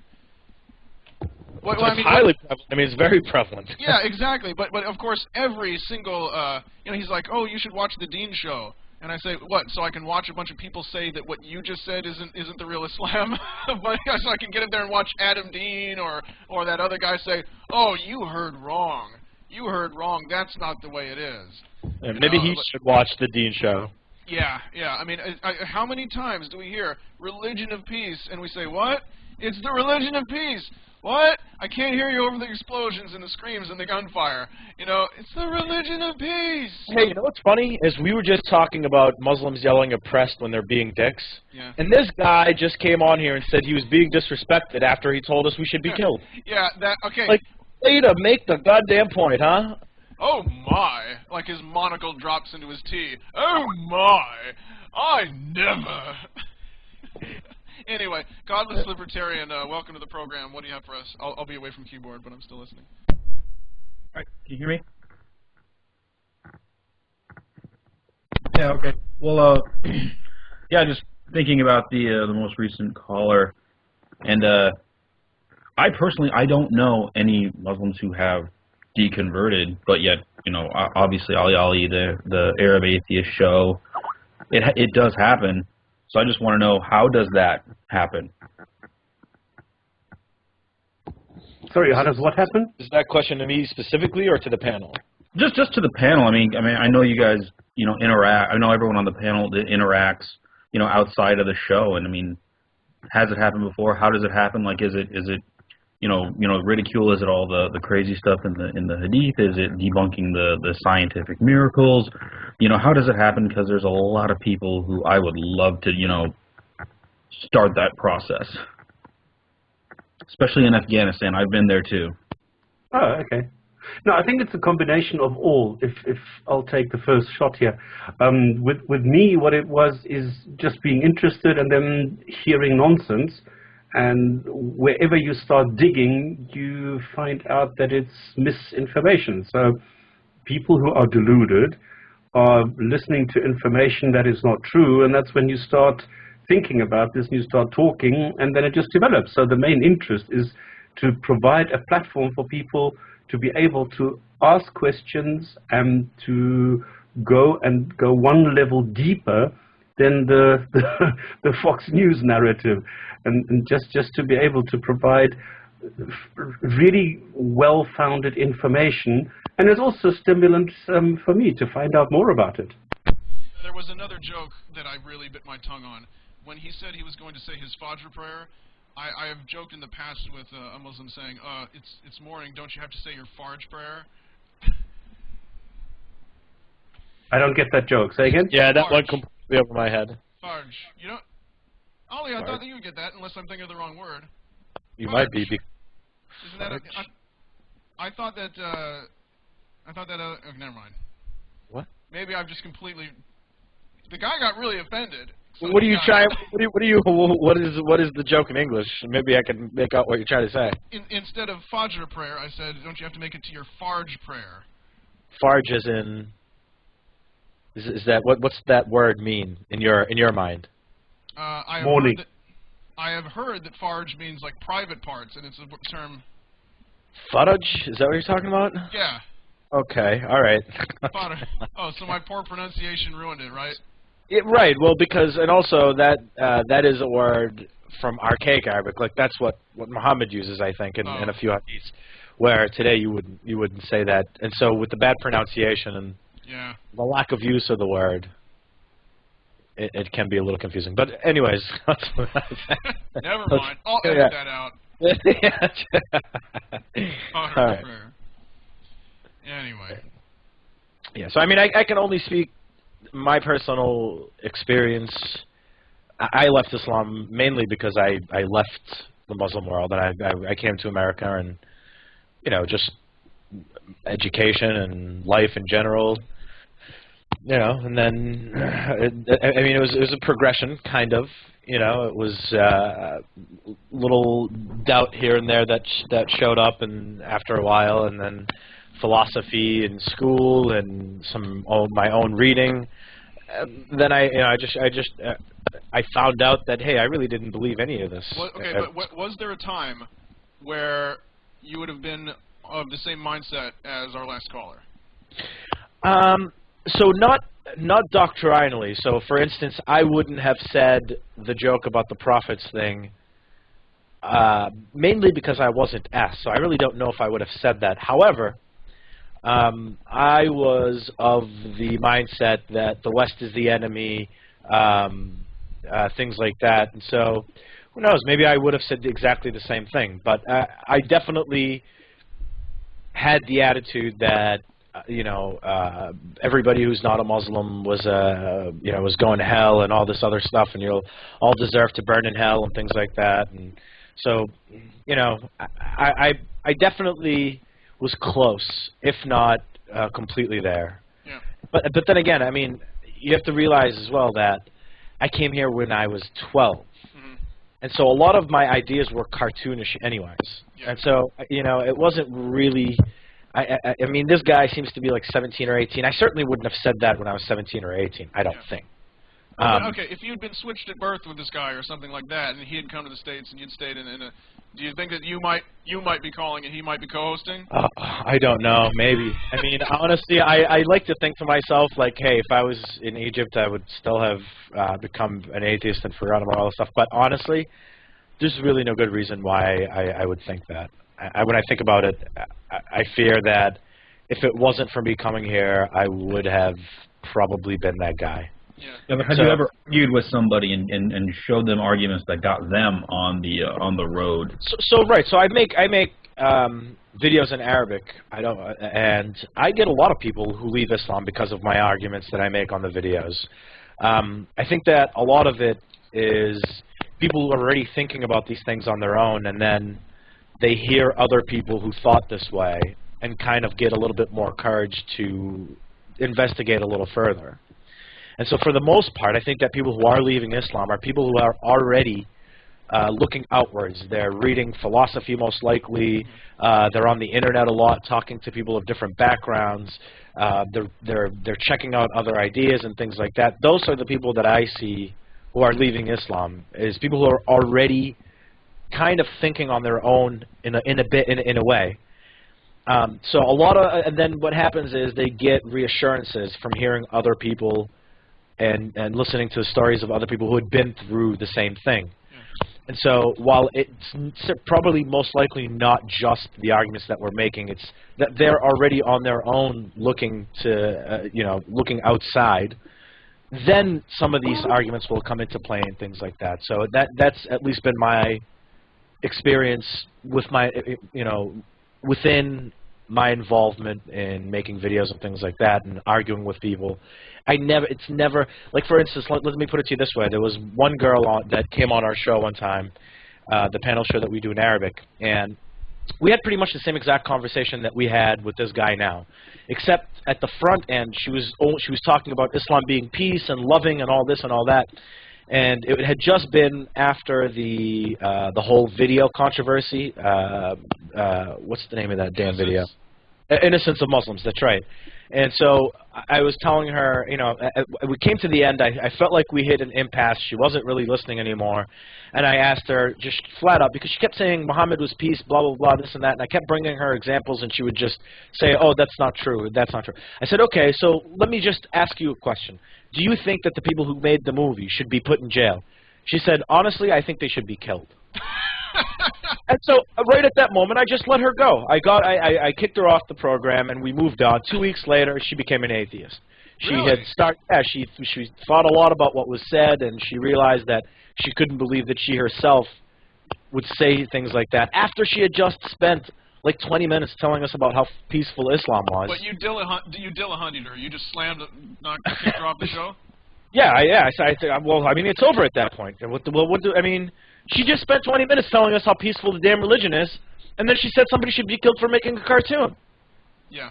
And so it's over at that point. I mean, see you later. Goodbye. Go talk to yourself somewhere else. Yeah, that never ceases to amaze me. Is there an Arabic word for irony? Can you think of one? No. Okay, there's the problem. There's the problem. They don't see. It's like, confess that ours is the religion of peace, or we will hurt you. Yeah, but I guess it can happen in a sense, but certainly not right away. She didn't do this right away. It was, from what I understand, because I only heard about it secondhand before I talked to her myself later on, that she had taken a couple of weeks before she decided to come to this decision to leave Islam. And actually, she told Aziz, who's currently in jail for blasphemy in Kuwait, she was in contact with him after 2 weeks, telling him that she had left Islam. And then I later on happened to talk to her through other channels. But so it does happen. Sometimes the arguments do work. Maybe not right away, but Right. So stop spamming. Next time I'm in Afghanistan, which will probably be soon, and then some idiot tells the Afghans that we're working with that I'm an atheist, and then they give me all their bullshit. Did you ever respond back to the Afghans, or you were afraid they would kill you? No, I was there. How can I say this? I was sent there to help with the infrastructure, okay, for the Ministry of Telecommunications. Infrastructure. I help take people out. Okay, well there you go. So I was in the Serena, and I don't know if you heard about the Serena. And that was the first attack on it, when they killed the receptionist and all the people in the spa, because they heard that there were topless massages and things like that. So that's why the Taliban came in there, because they thought you're not allowed to have topless massages in our country, and that's why we're going to kill everybody. That's the reason why they came in there.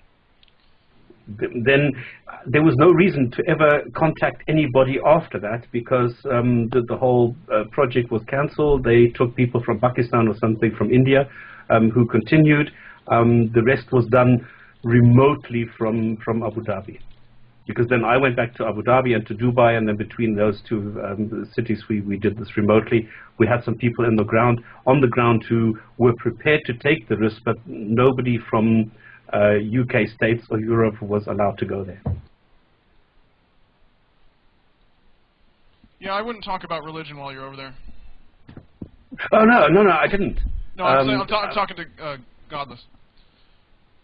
Yeah, it is tempting. I avoided it last time, but I was biting my tongue almost till it bled. I don't know if I can I don't know if I can do that again, so I wanted to come armed with, succinct, like right back at you, in your face, but arguments that you maybe in your experiences that really get to them, get them angry and thinking. I say you just focus on what you got to do. I mean, if you did manage to convince someone, you just get them killed. No, but what is funny is if you work with Muslims on a daily basis, it really starts getting to you, because every time you say, okay, can you go and organize that? And then he will say, yes, I will do it, inshallah. And then, and he doesn't fucking do it. That's not what you want to hear. You want to hear, yes, I will. It will be finished tomorrow, and not inshallah. I mean, that is the ultimate proof that God exists within the minds of human beings. Because when someone says, inshallah, if God wills it, what they really mean is, if I feel like it. Yeah, that's mañana. No, I'm way ahead of you there. If they say inshallah, it says if I bloody feel like it, which I won't. God is libertarian. Sorry, are you only in Kabul? No, I can tell you where I was last time. I was in Ghazni. Okay. Middle of nowhere. Yeah. No, because I was thinking that's a description of all of Afghanistan. Which place it was, because they regularly kidnapped technicians who were readjusting the antennas. And they used to kidnap them and then used to release them only against ransom. No, that's just a money-making scheme, probably. Yeah, because they need to buy weapons. Yeah. That's ridiculous. But what about if Ali is still there? Just want to know, he sometimes goes into stealth mode, and he's no, I'm here. But you don't see him. It's just camouflage.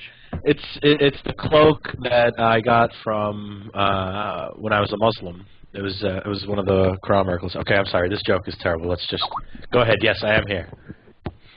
What Egyptian celebrity do you think, if they came out and said they were atheists, would make more people? Would it cause a domino effect? I'm going to think Adel Imam.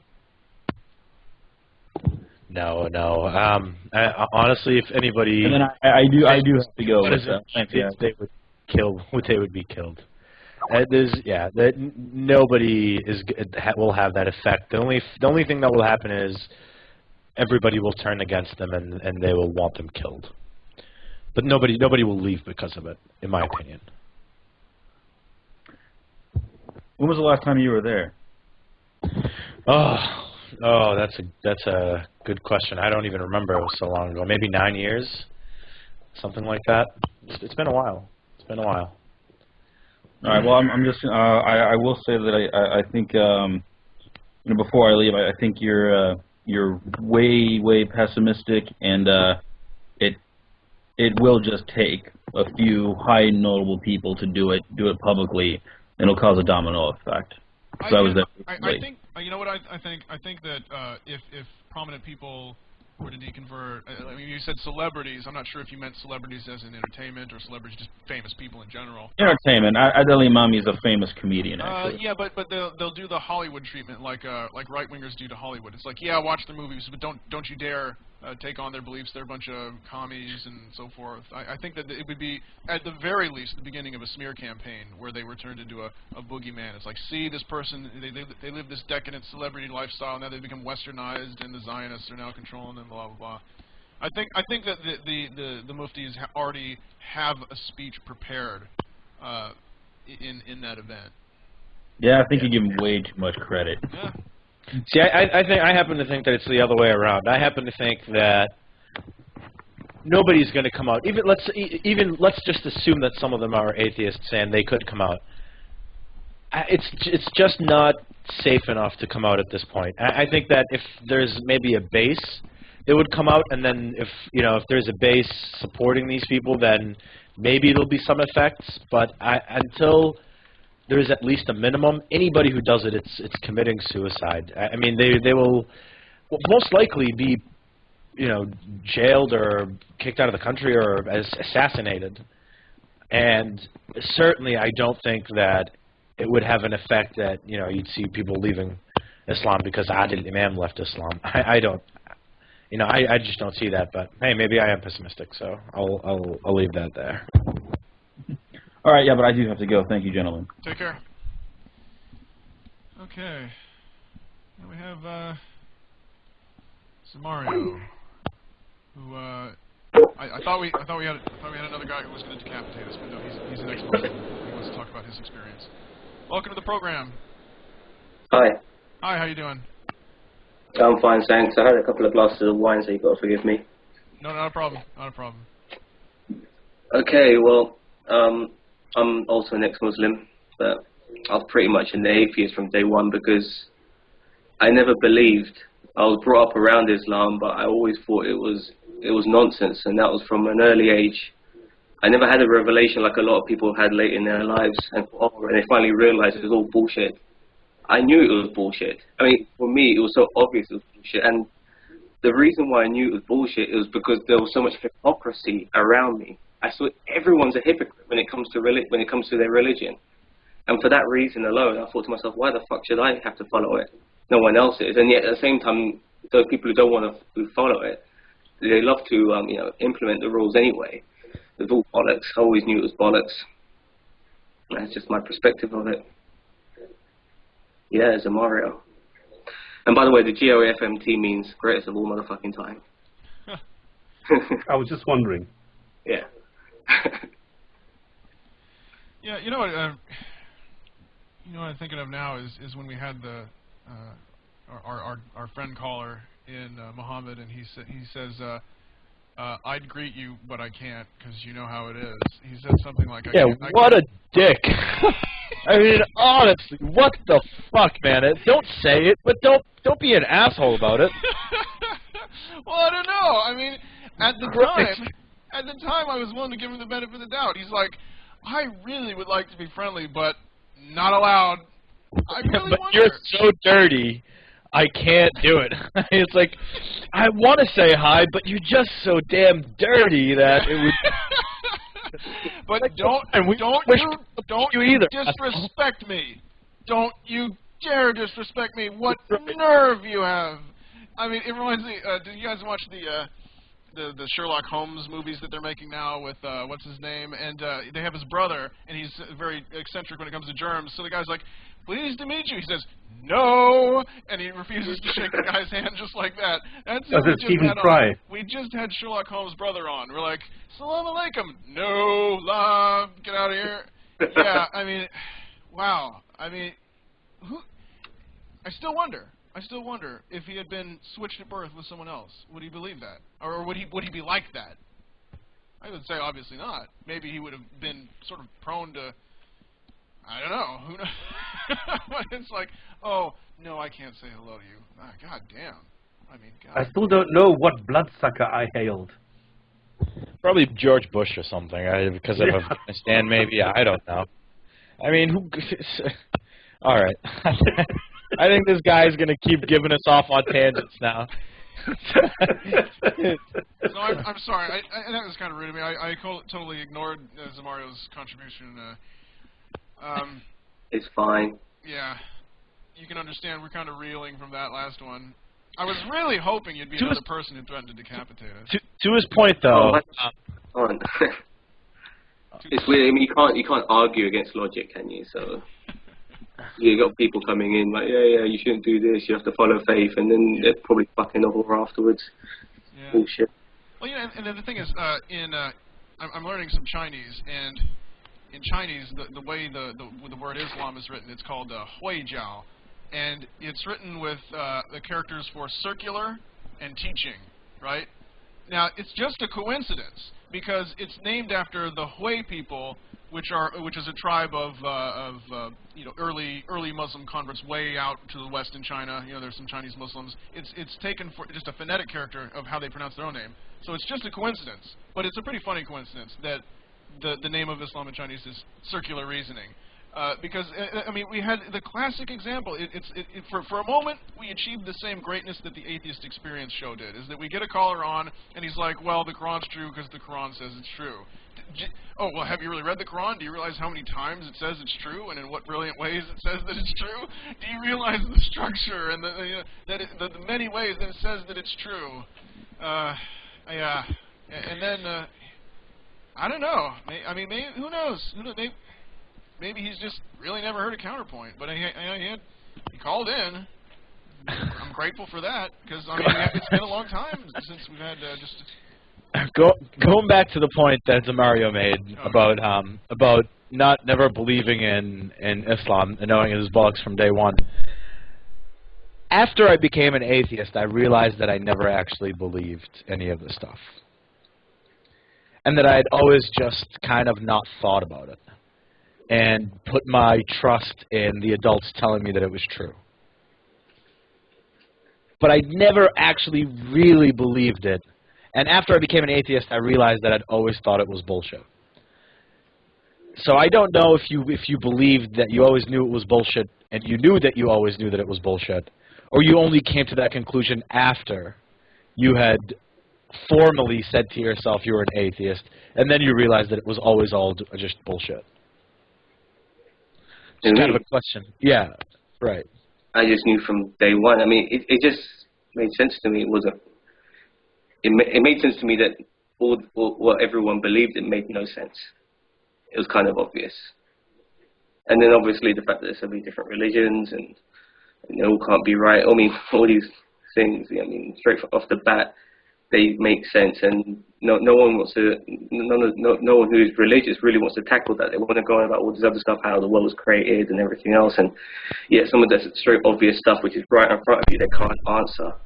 And they don't want to answer because it's just too confusing and it goes against their beliefs and also what is true to their beliefs. And so it's just, you know what I mean? So I'm just happy within myself. I know what's true. I know what's real. And what's real is something we don't know, funnily enough. Have any of you seen that two of the Phelps granddaughters left Westboro Baptist Church? It was like... yeah, I think so. They're still on the compound, or? No, they're gone. I mean, No, they're living off. I've been wanting to read some of the interviews that they've been doing with them because I wondered how long did the doubt set in, and did they feel at any point like they were prisoners, or did they feel, or not prisoners, because I'm sure they did come and go. It was a seal. The Phelps family bought like the entire block of houses and put fences all around, so they have like a communal backyard. But it's not a prison. There's no barbed wire. You know what I mean? But you know, still they're young. They may not be able to fend for themselves necessarily. So you know, they might have felt like they couldn't come and go, or certainly if they left, they wouldn't be able to come back. I wonder, was there a long period where they thought this is all BS? The first chance we get, we're going to make a run for it. You know? I'm sure. They're putting a brave face, a lot of them, especially when they're on the cameras. Yeah. For sure. I mean, you saw the results. So many of them are left, and a lot of them are just fighting. Standing their ground, so to speak. The ones who are remaining. I mean, I'm sure a lot of them would be just happy just to live a normal life, but some of them are exhibitionists. They love what they do. Yeah. They get so much publicity for it. But that still kills me about the greetings. I remember that's been a long time. There were a lot of Muslim YouTubers back in the day who would say to all my brothers and sisters in Islam, salam alaikum, and then they would say, and then to everyone else, hello. I mean, is this? And I thought at first, is that a rule or is this a strategy? Like someone out there's like, aww, long greeting. No. But the long greeting. Well, let me give you some advice. But we're Islamophobes and we're bigots, right? But they won't even say hello to us like they say to everybody else. Yeah. I mean, not that we want to, but I'm just saying, like, I don't think, hey, these people are good enough for this greeting, but these people, no, they only get this greeting.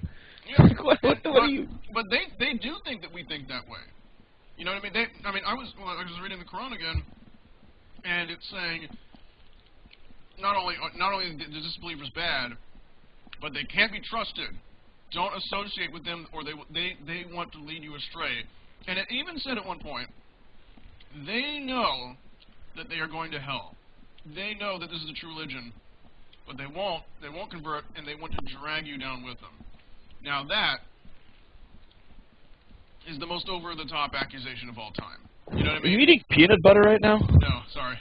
Anyway, that's the most over-the-top accusation of all. It's like, I could go to eternal punishment. You know, I could have, you know, the hurries and the paradise and the feasting, like, you know, like, and then I'll turn that down, because what I'd really like to do is I'd really like to see someone dragged down from that and suffer, even if I have to suffer too. Nobody is that cruel, and even if someone was that cruel, like billions of Christians and Muslims who savor the thought of, you know, even if someone was cruel enough, like billions of people are, to enjoy the thought of suffering, they don't relish the thought of suffering right next to them. So the idea that we know, oh, you deep down, you know that we're right, and you just rather, I mean, that is such, there's been such a paranoia ingrained with you. I mean, if you were left alone on an island with just the Quran and you just kept reading it, it would drive you insane. You'd be sitting there with your knees hugged to your chest and dark circles around your eyes, rocking back and forth saying, the unbelievers, theirs is the fire, Allah is great, He will punish them. It's ridiculous. It's ridiculous. And you're just sitting there reading this book, and you know how, in women's self-defense classes, they have the guy put on the suit, and then all the women in the class take turns stabbing him with their keys or kicking him in the nuts? That's what it's like to read the Quran if you don't believe the religion. It's just constantly, you're a bad person, you're awful, you're filth, you're disgusting, you're horrible, you're just out to get us, these are your evil intentions. How can they not, emerge from a religious culture based on that without thinking that we're out to get them? That we, but then it reminds me. Sorry, I know I'm doing my classic linking of diet. Just deal with it. I'm going to do it anyway. It reminds me of I just saw The Hobbit recently, and they're going down, and they've got the dwarves and the elves, and they say, oh well, the elves are enemies and blah blah blah. They hate us. And Gandalf says to him, the only malice here is that which you bring yourself, right? And it's a cheesy comparison or metaphor or what have you, but that paranoid dwarf prince thinking the elves must hate him as much as he hates them. That's just the attitude. That's the attitude. Well, we hate them, so they must hate us, and because we've rationalized that they're evil and we're good, they must hate us even more, and for less qualified reasons. It's ridiculous. How do you? And that's the problem. How do you reach people? How do you reach people who think that you're trying to drag them down into an inky abyss of eternal suffering? By the way, back to the topic of respect for a second. The Quran is one of the most disrespectful books that I've ever read when it comes to non-believers in general. I mean, he calls us, they're like donkeys, they carry knowledge they do not understand, they're like beasts but even more lost. Yeah. I mean, and then they turn around and for some reason we have to respect Islam. Yeah. Right? I mean, that to me is the whole conversation in a nutshell. You sit there and call somebody names, and then as soon as they say something not mild, you turn around and you say, "Oh, you're disrespectful. You're disrespectful. You donkey that carries knowledge but doesn't understand it. Yeah. You're being disrespectful." So. I'm actually kind of surprised I haven't had much more hatred done towards me because I've done some really fucked up things on YouTube regarding Islam. I did a series of videos called Ex-Muslim Cooking with Pork. I've only got one video left now. The other three are gone, unfortunately. They were on my old channel, which got flagged, and it was flagged for a totally different reason, nothing to do with Islam. It was to do with football because I was making fun of an opposition team, and the opposition fans decided to flag my channel, but that's a different thing. The point is, I've done some crazy things. I've taken the piss out of Islam in my videos. But I don't get the sort of hatred like the girl who did the picture for Muhammad Day thing. I mean, it's amazing. I mean, what do I have to do to get some beef or pork? Yeah. That's ridiculous. And you know, the other thing is, Muhammad was saying, well, why do you guys bother? Why do you do this and so forth? And you know, I wanted Ali to monopolize that time. As a matter of fact, we had our an old friend of ours poking me, saying, "Let Ali talk, let Ali talk." And then I looked up, and Ali had just left in disgust. But I knew he seemed more interested in Ali, and I knew Ali had you know, sort of a personal investment in that issue. But the thing is, I completely lost my train of thought now. Oh yeah, he was saying. No, I've lost it. It's gone. Zamario, people are asking what your YouTube channel is. Go ahead and say it so it's on. Oh, it's Zamario Able. I've written it down. It's spelled Z-A-M-A-R-I-O-A-B-L-E. Zamario Able. Okay. By the way, even though I'm an ex-Muslim, I don't make like videos going on a crusade about being an atheist and taking the piss out of Islam. You know, all about inspiration. My videos tend to be about stuff I am interested in, a little bit about religion and taking the piss out of Islam and other religions, a little bit about wrestling because I'm a wrestling fan, and even stuff about football because I'm a football fan. It's just all about my interests. Yeah. That's basically it. No, I was kidding before I actually did what I was going to say. It was that he was asking why do we bother, and I thought, you know, this is another common attitude that you encounter, is that you're some kind of a meddler or a busybody at best if you talk about a religion that you don't practice. And we get this from people of all, you know, faiths that we interface with. But it's amazing that they don't realize that this is not like, okay, if Zamario has a friend or a brother, let's just say, I'm not prying, but just as an example, he has a brother and he's a drug addict and he's in and out of jail, and I'm not going to be like, hey Zamario, here's what I think about it. It's his private business. But that's the way I think a lot of believers, because they're so defensive about it, that's the way they feel. And they just don't realize the multitude of ways that sooner or later their religious culture is going to affect people worldwide. You know. Right. I mean, so go back. I think Zamario asked me, or maybe the last caller, how long I had been back to Egypt for, and the reason. One of the reasons that it's been so long is that I fear that maybe even somebody in my own family will kill me over there because of my apostasy. And so, you know, I would like to go back. I would like to see my grandmother before she dies. You know, it would be nice. But, you know, it's really difficult when you're getting death threats constantly, and you don't even know whether or not somebody in your family will be crazy enough to, you know, stab you or whatever. And so, and the reason they would do that is because it says you should kill the apostate in Islam. And so, what do you mean I shouldn't be talking about Islam? Even, you know, the question itself is asinine, especially when somebody from the people that you're asking, by his own admission, should be killed according to Islam. Yeah. But why can't you mind your own business? Yeah, what the, you know, it's like, hey, I think you should be killed, but why are you talking about it? Like, oh, wait, what? That's precisely the position that we find ourselves in. Yeah, what are you going to do? I actually have not experienced any sort of like death threats. I mean, I experienced a lot of pissed off people. That's different. Not death threats. They're coming. They're in the mail. Oh, maybe not. Okay, well, thank you for your call, Zamario. Yeah. Sorry, I stayed longer than I should have. Sorry about that. It's fine.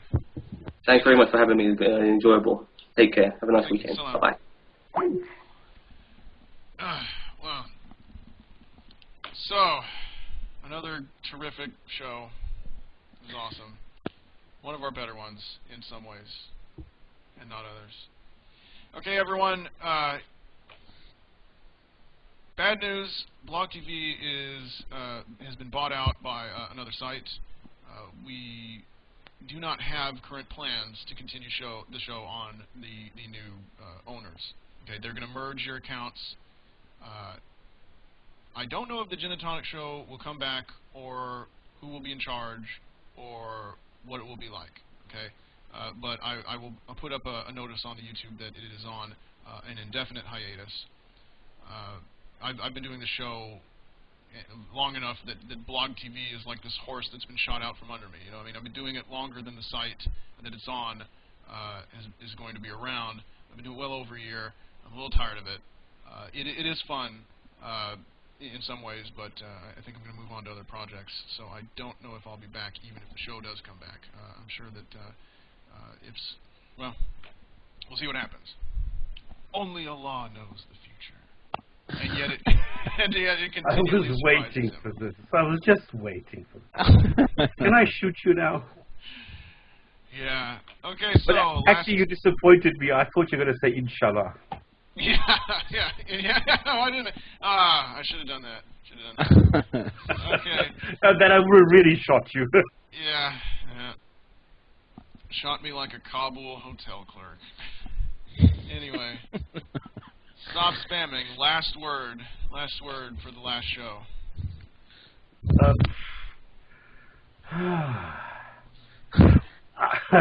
I think there's a definite need, demand, place for a show, now let me not say a show.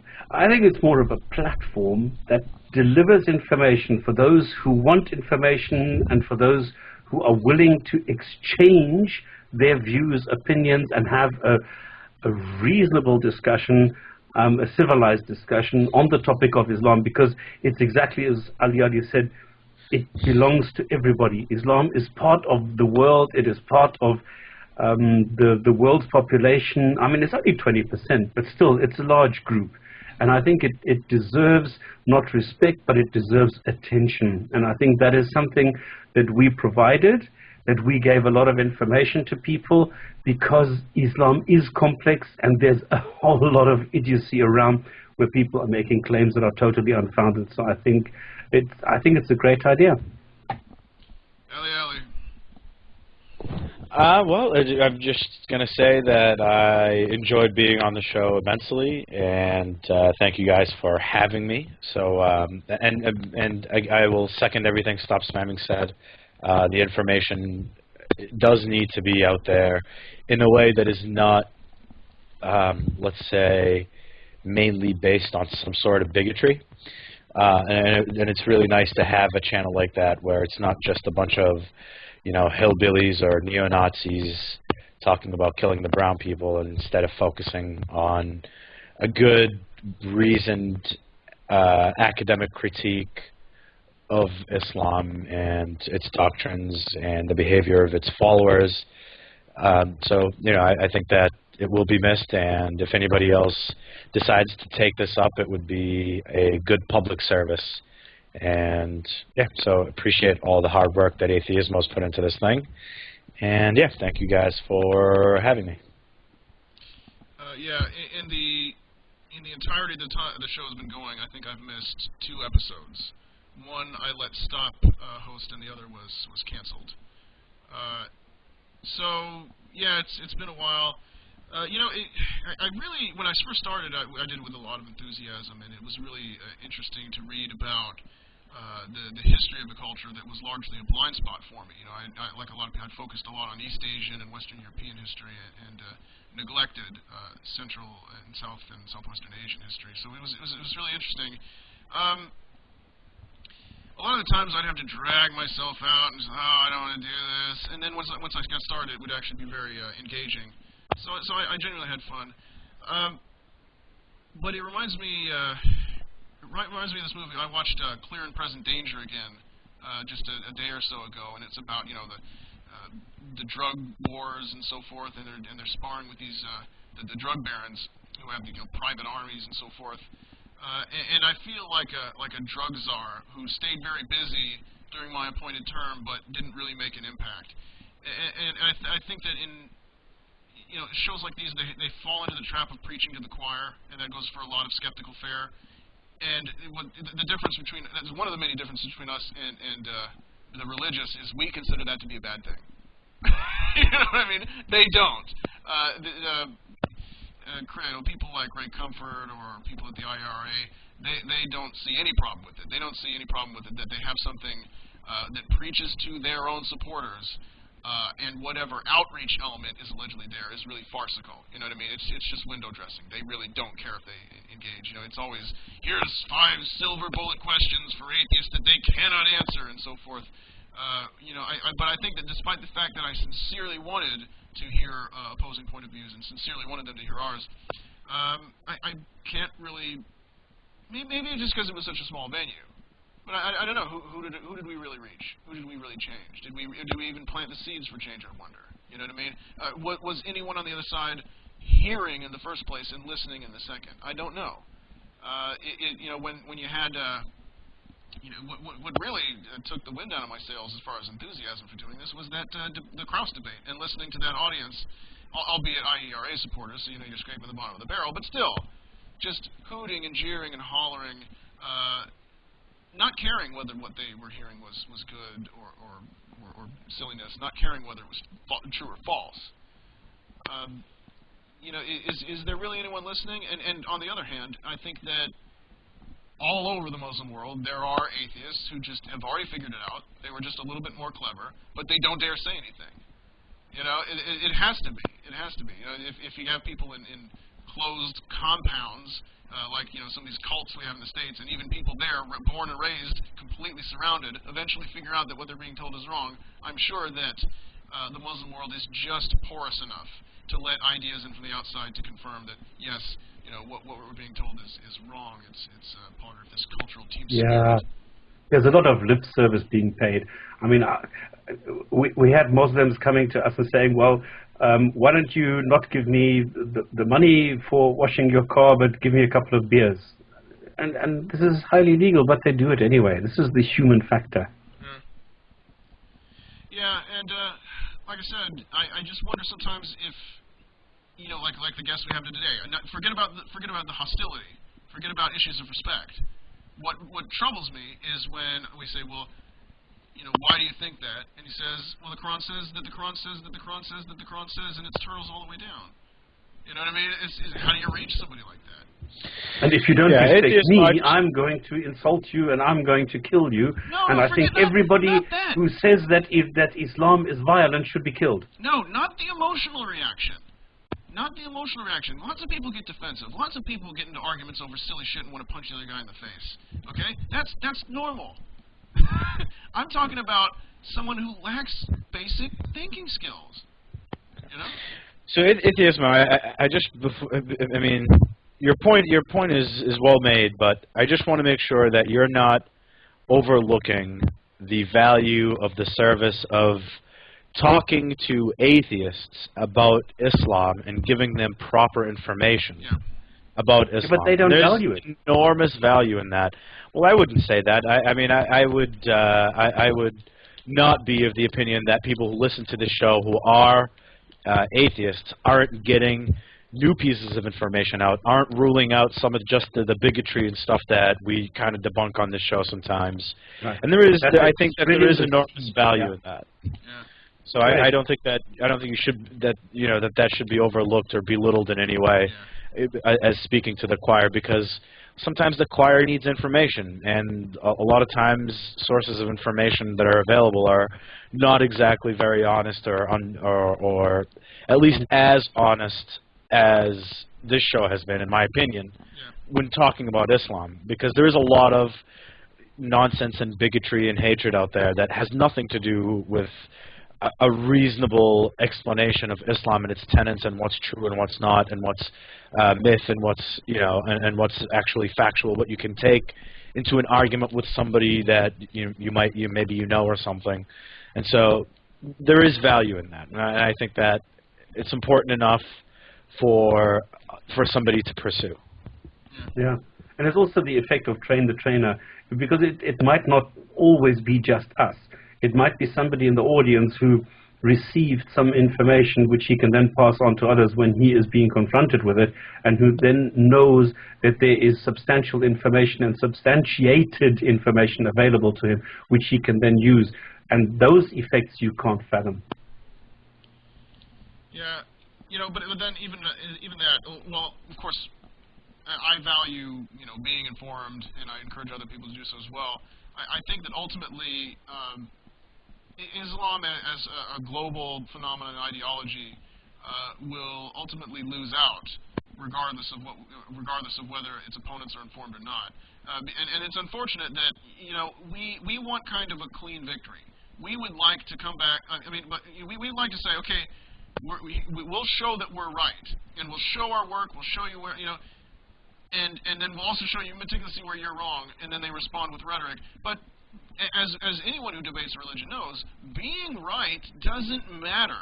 You know what I mean? It's like we keep hitting these holes in one, and then we look at the scoreboard, and it doesn't reflect. You know what I mean? Or that's a terrible analogy because points go down in golf. It's like that game I won, right? Well, yeah, we keep hitting the field goals or whatever, and then we look at the scoreboard, and our number just doesn't go up because it doesn't matter. It doesn't matter whether you get it. It's like. Have you ever watched Big Daddy, the Adam Sandler movie? No, I don't think so. Oh no, with the little kid that he takes in, and they're playing cards, and he goes, what, and he says, "I win, no matter what cards he gets." Yeah, and hey, this sounds like one of your stories. Yeah. And so the guys, the adults that are playing with the kids say, "Hey, how do you win? This is the card you have." He goes, "Because I win." He goes, "Well, what's the name of this game anyways?" He goes, "I win." And so, that's pretty much what's happening here. It doesn't really matter what you get or what you win or what points you make. The name of the game is they win. It doesn't really matter what happens in between. And that's the thing is, that applies to many of their other opponents as well, and that's ultimately why I think that they will lose out in the long run, is because you have opponents to Islam who are often just as emotional in their reasoning about it, and they've developed such an allergy to the aggressive nature that they likewise don't care about the arguments.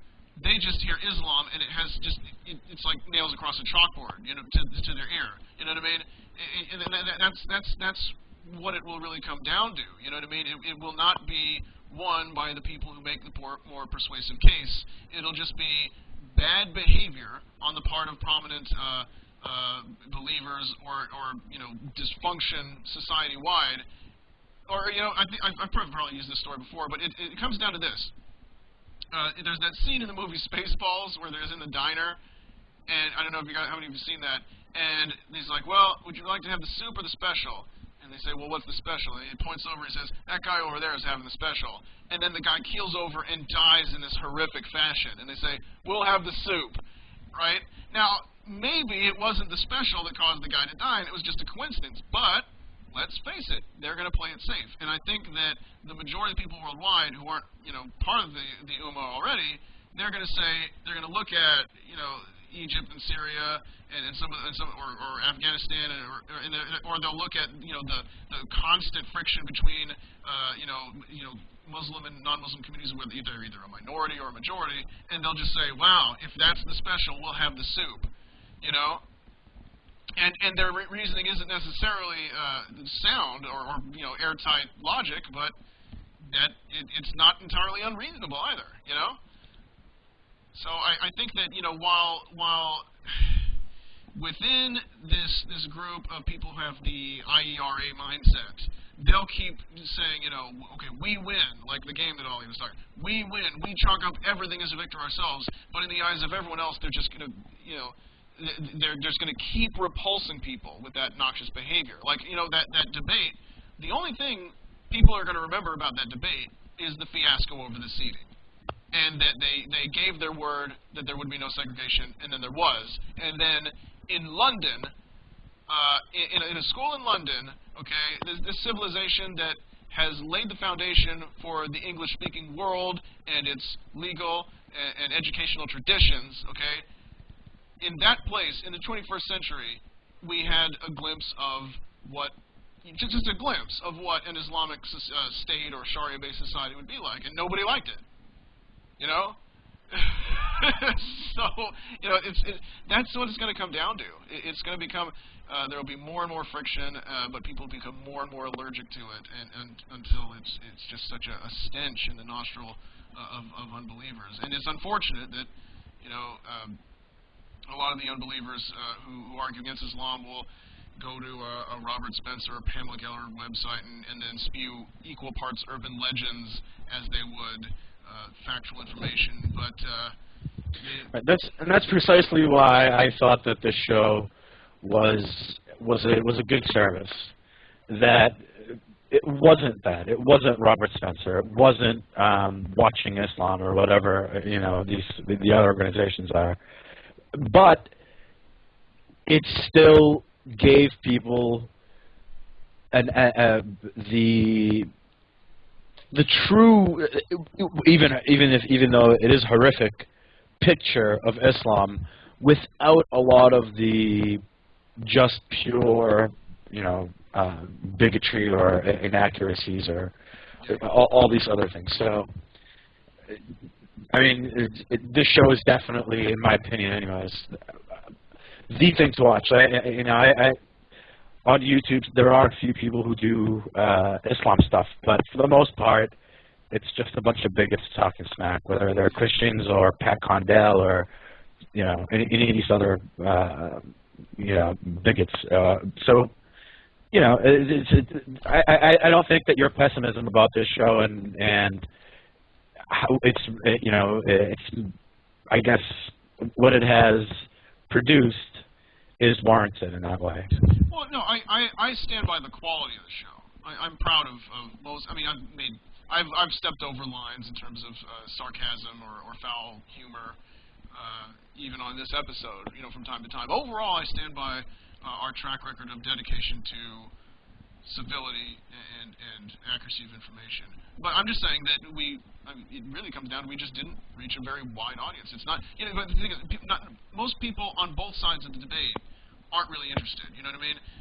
We've seen firsthand, in almost a gruesome fashion with the guest earlier, that that many of the believers are just covering their ears, and many of the either unbelievers or believers of rival faiths, they too aren't interested in the nuances. They don't care about educating. They just hear they've developed such an allergy. Even if they're not bigots. I mean, but there are a lot of people who just they'll say, oh, ours is a religion of peace, and they'll say, oh, sure it is, pat on the head, but no thank you. You can keep your invitation and your so-called advice. Not many people are really just interested in some of the lore, Okay. Well, that does it. It's over. The sky is rolling up like a scroll all around us. No, it's a break. Thank you everyone who supported us, and we'll keep the video archive up until the end of days so that people can come along and witness this. Take care. Salam. Cheers.